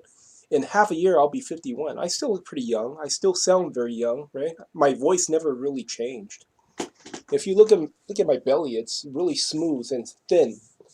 I have like 28-inch or 29-inch waist. That's a small waist. And that has never changed ever since I was 19-year-old. So I've been 28 or 29 inches for 30-some years. Imagine that. Wow. Okay? Amazing. And if you go to my website, livemuchlonger.com, I have lots of Amazon customer reviews. Most of them give me 4 stars, 5 stars. So you want to stay physically young, you want to look like me when you're 50, livemuchlonger.com, livemuchlonger.com. Link is at the bottom of this video. If anybody wants to buy me some immortality rings, I will fucking wear them every goddamn roundup. I swear to fuck, dude. I will totally do it. It's not like I want to talk about incest porn. It's not that, okay? Are you it's sure? Just that if I talk about politics, for example, I always talk about, Kamala Harris and Biden, they're fucking up. They leave the border wide open. But the problem is, nobody wants to watch that shit, Nobody wants to watch that. My rating, my viewing, the clicks, right, is very, very low when I talk about politics. I get 100 clicks or 200 clicks tops. Sure. But then when I talk about stuff like incest porn, suddenly I get like 500 or 600 clicks, within a few days. I wonder why. Duh, I do want to promote my rings. I do want to make a video that people are watching, so... okay, let's talk about incest porn, Sure, let's talk about incest porn. I hope people enjoy this, at least a little more enjoyable, we're not talking about politics, nothing dude. heavy, Come on, tell us all about incest porn. But my rings, it helps me watch incest. It helps me enjoy incest porn. Okay. The reason is because when you're watching incest porn, right? Uh-huh. See, the woman cannot... See, the problem with incest porn is that, you want older women to be your mom, right? So the mom has to be around 40-year-old. If you choose a woman that's too young, too sexy and too young, like 24-year-old, 25-year-old, very sexy, very nice skin, then it's not realistic. She's not even a MILF. Yeah. She's not even 30, and it's unrealistic, especially for viewers, okay, for audiences that are, middle age, like me. I'm 50-year-old, you know what I'm saying? I look at this woman, she's 24, 25, very pretty, blonde, and very thin, man. Alex, if you were trying to have a fantasy about incest porn, you would need to be watching 70-year-olds getting drilled. I don't know if is he going to bring that up in the video? That would be wild. Anyway, what is that symbol? Oh, that symbol is his own symbol that he made, which is a modification of the actual Nazi symbol into a symbol depicting his reincarnated soul. I'm not fucking joking. I'm not fucking joking. Like, go watch Justin Wang's video on Arthur Chu. Not Arthur Chu. Fuck. Alex Chu. Shit. Arthur Chu is a totally different person. He's also crazy. All right, anyway. Man, fuck this bitch. She can't be my mom, right? It's unrealistic, you know. But the problem with incest porn is that you can't. It's difficult to find women. You know, it's difficult to find women that are beautiful and sexy. You know. Is it? And also look a little older. And no. I'm talking about it's when the women reach 40, right? Usually when women reach 40, they already look like shit, you know. They already they have a pop. Okay, no, absolutely not. Holy shit. This is some neckbeard incel level fucking dog shit, man. Look, you know what? I can shut all this shit down with 2 words. Helen Mirren. Helen Mirren. We stan a gorgeous silver fox on this fucking channel. A gilf that just won't quit. Helen Mirren is a fucking goddess, all right? Just because this motherfucker with his immortality rings is gonna live for the next 10,000 millennia not able to get his fucking dick wet doesn't mean he gets to come all up in here and start whining and complaining because women just don't. Man. Terrible. But, okay. I'm putting the brakes on it there because I'm just going to let you know what his argument is. His argument is that porn stars should wear his immortality rings so that they can stay sexy but be old enough to fulfill your incest fantasies. That's the whole point of this video. That's the entire reason he made this video. That's it. That's it. That's the whole point. That's the whole point that he made this fucking video. Is that all pornographic companies should invest in his fucking immortality rings, in which case you can actually have people that are chronologically of the right age, yet still look young and pretty. This is giga incel hours right now, okay? Holy shit. Not that there's anything wrong with being an incel. It means involuntary, but like, bruh. Brutal ass shit. Helen was in Caligula? Hey, yes, absolutely she was. Helen was in Caligula. Holy shit, I thought I was the only person on the fucking planet that knew that Helen Mirren was in Caligula. That's fucking dope. Okay, anyway. So, last video. Here, I'm gonna switch over here real quick because I need to give a little bit of disclaimer. The next video has pee in it. Yep, it has pee. It has pee, and it's gross, and it's disgusting. So, that's your content warning. 3, 2, 1, go. Bye. Yeah. I'm just going to let you soak that one in for a second.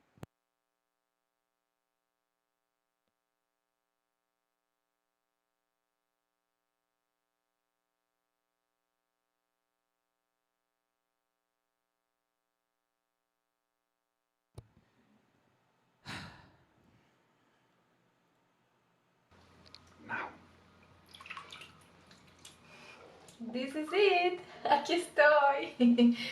En mi baño de orina, my urine bath. I'm like a frog in my pond. Como una ranita en mi bañera.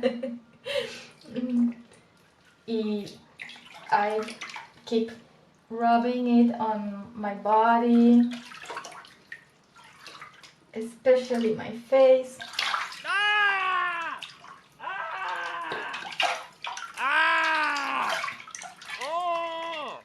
Especialmente mi cabeza, en mi cara, me la paso por todo el cuerpo, estoy frotando así.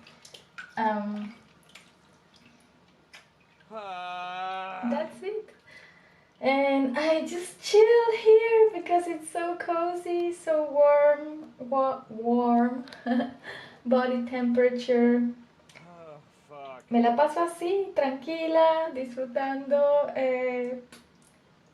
I heard her say tequila. Yes, I agree. I eso need lo hace mi tequila. cuerpo por What sí the fuck? solo. My body just absorbs the urine by itself. And I have spent today over an hour, and I plan to continue maybe up to 3 or even 4 hours. Who knows? As much as possible. Estuve ya una hora y planeo seguir, continuar, quizás 3 o 4 horas. Okay, there are some people who are asking why is that pee-pee water so brown? It's food coloring? No, it's not. It's not. It's not food coloring. The answer is so much worse. Just listen. Todo el tiempo posible, y lo puedo hacer también en varias etapas, no tiene que ser de una sola corrida, ¿no? En una sesión. It can be split in different sessions. It doesn't have to be on one go. So yeah, I will keep reporting. This is day number 1 of my urine fast. Les voy a seguir reportando en español y en inglés. Es día primero de mi orina, de mi Did we ayuno miss de it? orina. I think I missed it by being disgusted. It's probably like somewhere around here or something where she talks about it. The reason why that's so brown is because she's had that urine saved for a really long time. And when she's done taking a urine bath, she's gonna save it and use it again because it doesn't go bad.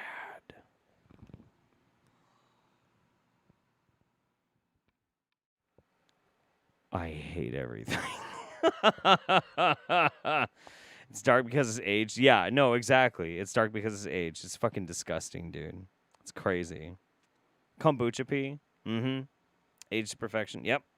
Extremely dehydrated. Oh, yeah. Oh, yeah. Oh, yeah. Oh, no. Oh, yeah. You're saying, oh, no. But, oh, yes. Oh, yes. It's true. Screw Bucket, thank you very much. The Salt Rose. At what point is this just a fetish? It was always a fetish. It was always a fetish. It was a fetish for a long ass time, man. I just I am so absolutely freaked out by it. I don't even know what to tell you. I don't even know what to tell you. What was her name? Trying to find something real quick. Yeah, there it is. Cool. Cool. All right, good. Raisha says, "Lady, pick a language." Well, I mean, yeah. At least she's got. At least she's trying to be like understanding and like reach out as many people as possible. By the way, guys, it's totally cool. Yes, I might be bathing in my piss, but I want you to know that you are included, whether you are a Spanish speaker or an English speaker. I will teach you too how to bathe in your stanky, rotten piss. That is very thoughtful. All right, guys, that is actually it for the Wingnut Roundup for August 2021. I don't know about you, but I feel like I just got the shit kicked out of me. Maybe it's just me. Maybe it's just me. But this Wingnut Roundup felt a little brutal on me. What the hell, Jeff? What do you expect? It's the end of the roundup. I always pick the grossest shit for the end, man. Like, look, the Wingnut Roundup is not a fucking race. It's a marathon. We're all slowly moving our way towards the goal line, and sometimes the obstacles are the worst at the end. They always are. Cavi Corbin says, props to the friend who joined me halfway through the stream and stayed all the way to the end. He's in suffering with me now. Hey, Cavi's friend, welcome to the roundup. I hope to see you here again in a month. I love you guys so much. Look, it's the end of summer. Make sure you get as much fun in the sun as you possibly can. You take care of yourselves. The world is crazy. Half the fucking country is on goddamn fire. Everybody is losing their fucking minds. But you know what? Every single month, I'll be right here back with you to do the Wingnut Roundup, and we can at least look forward to that. And so some way, somehow, we'll all collectively get through this together. So I will see you then. I will see you in 30-ish days, and I love you so much. Take care of yourselves and each other. So these three, the song, their art. This is their I want to play a song Pleiadian at the end. song Here we go. of love. There, enjoy the Pleiadian song of love. I love you so much. Goodbye, everybody. Have a good time. Bye-bye.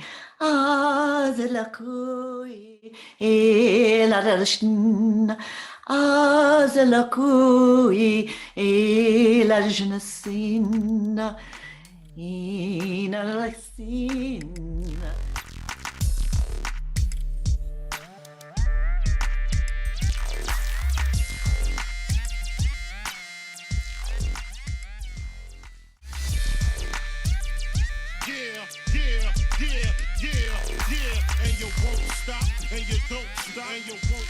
I was a terror since the public school era. Bathroom passes, cutting classes, squeezing asses.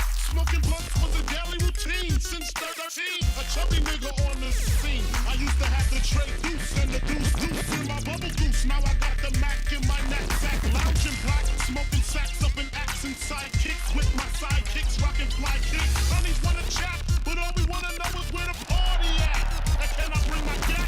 If not, I hope I don't get shot. Better throw my vest on my chest, cause niggas is a mess.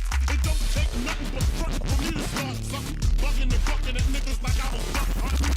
Dumbing out just me and my crew, cause all we wanna do is party and bullshit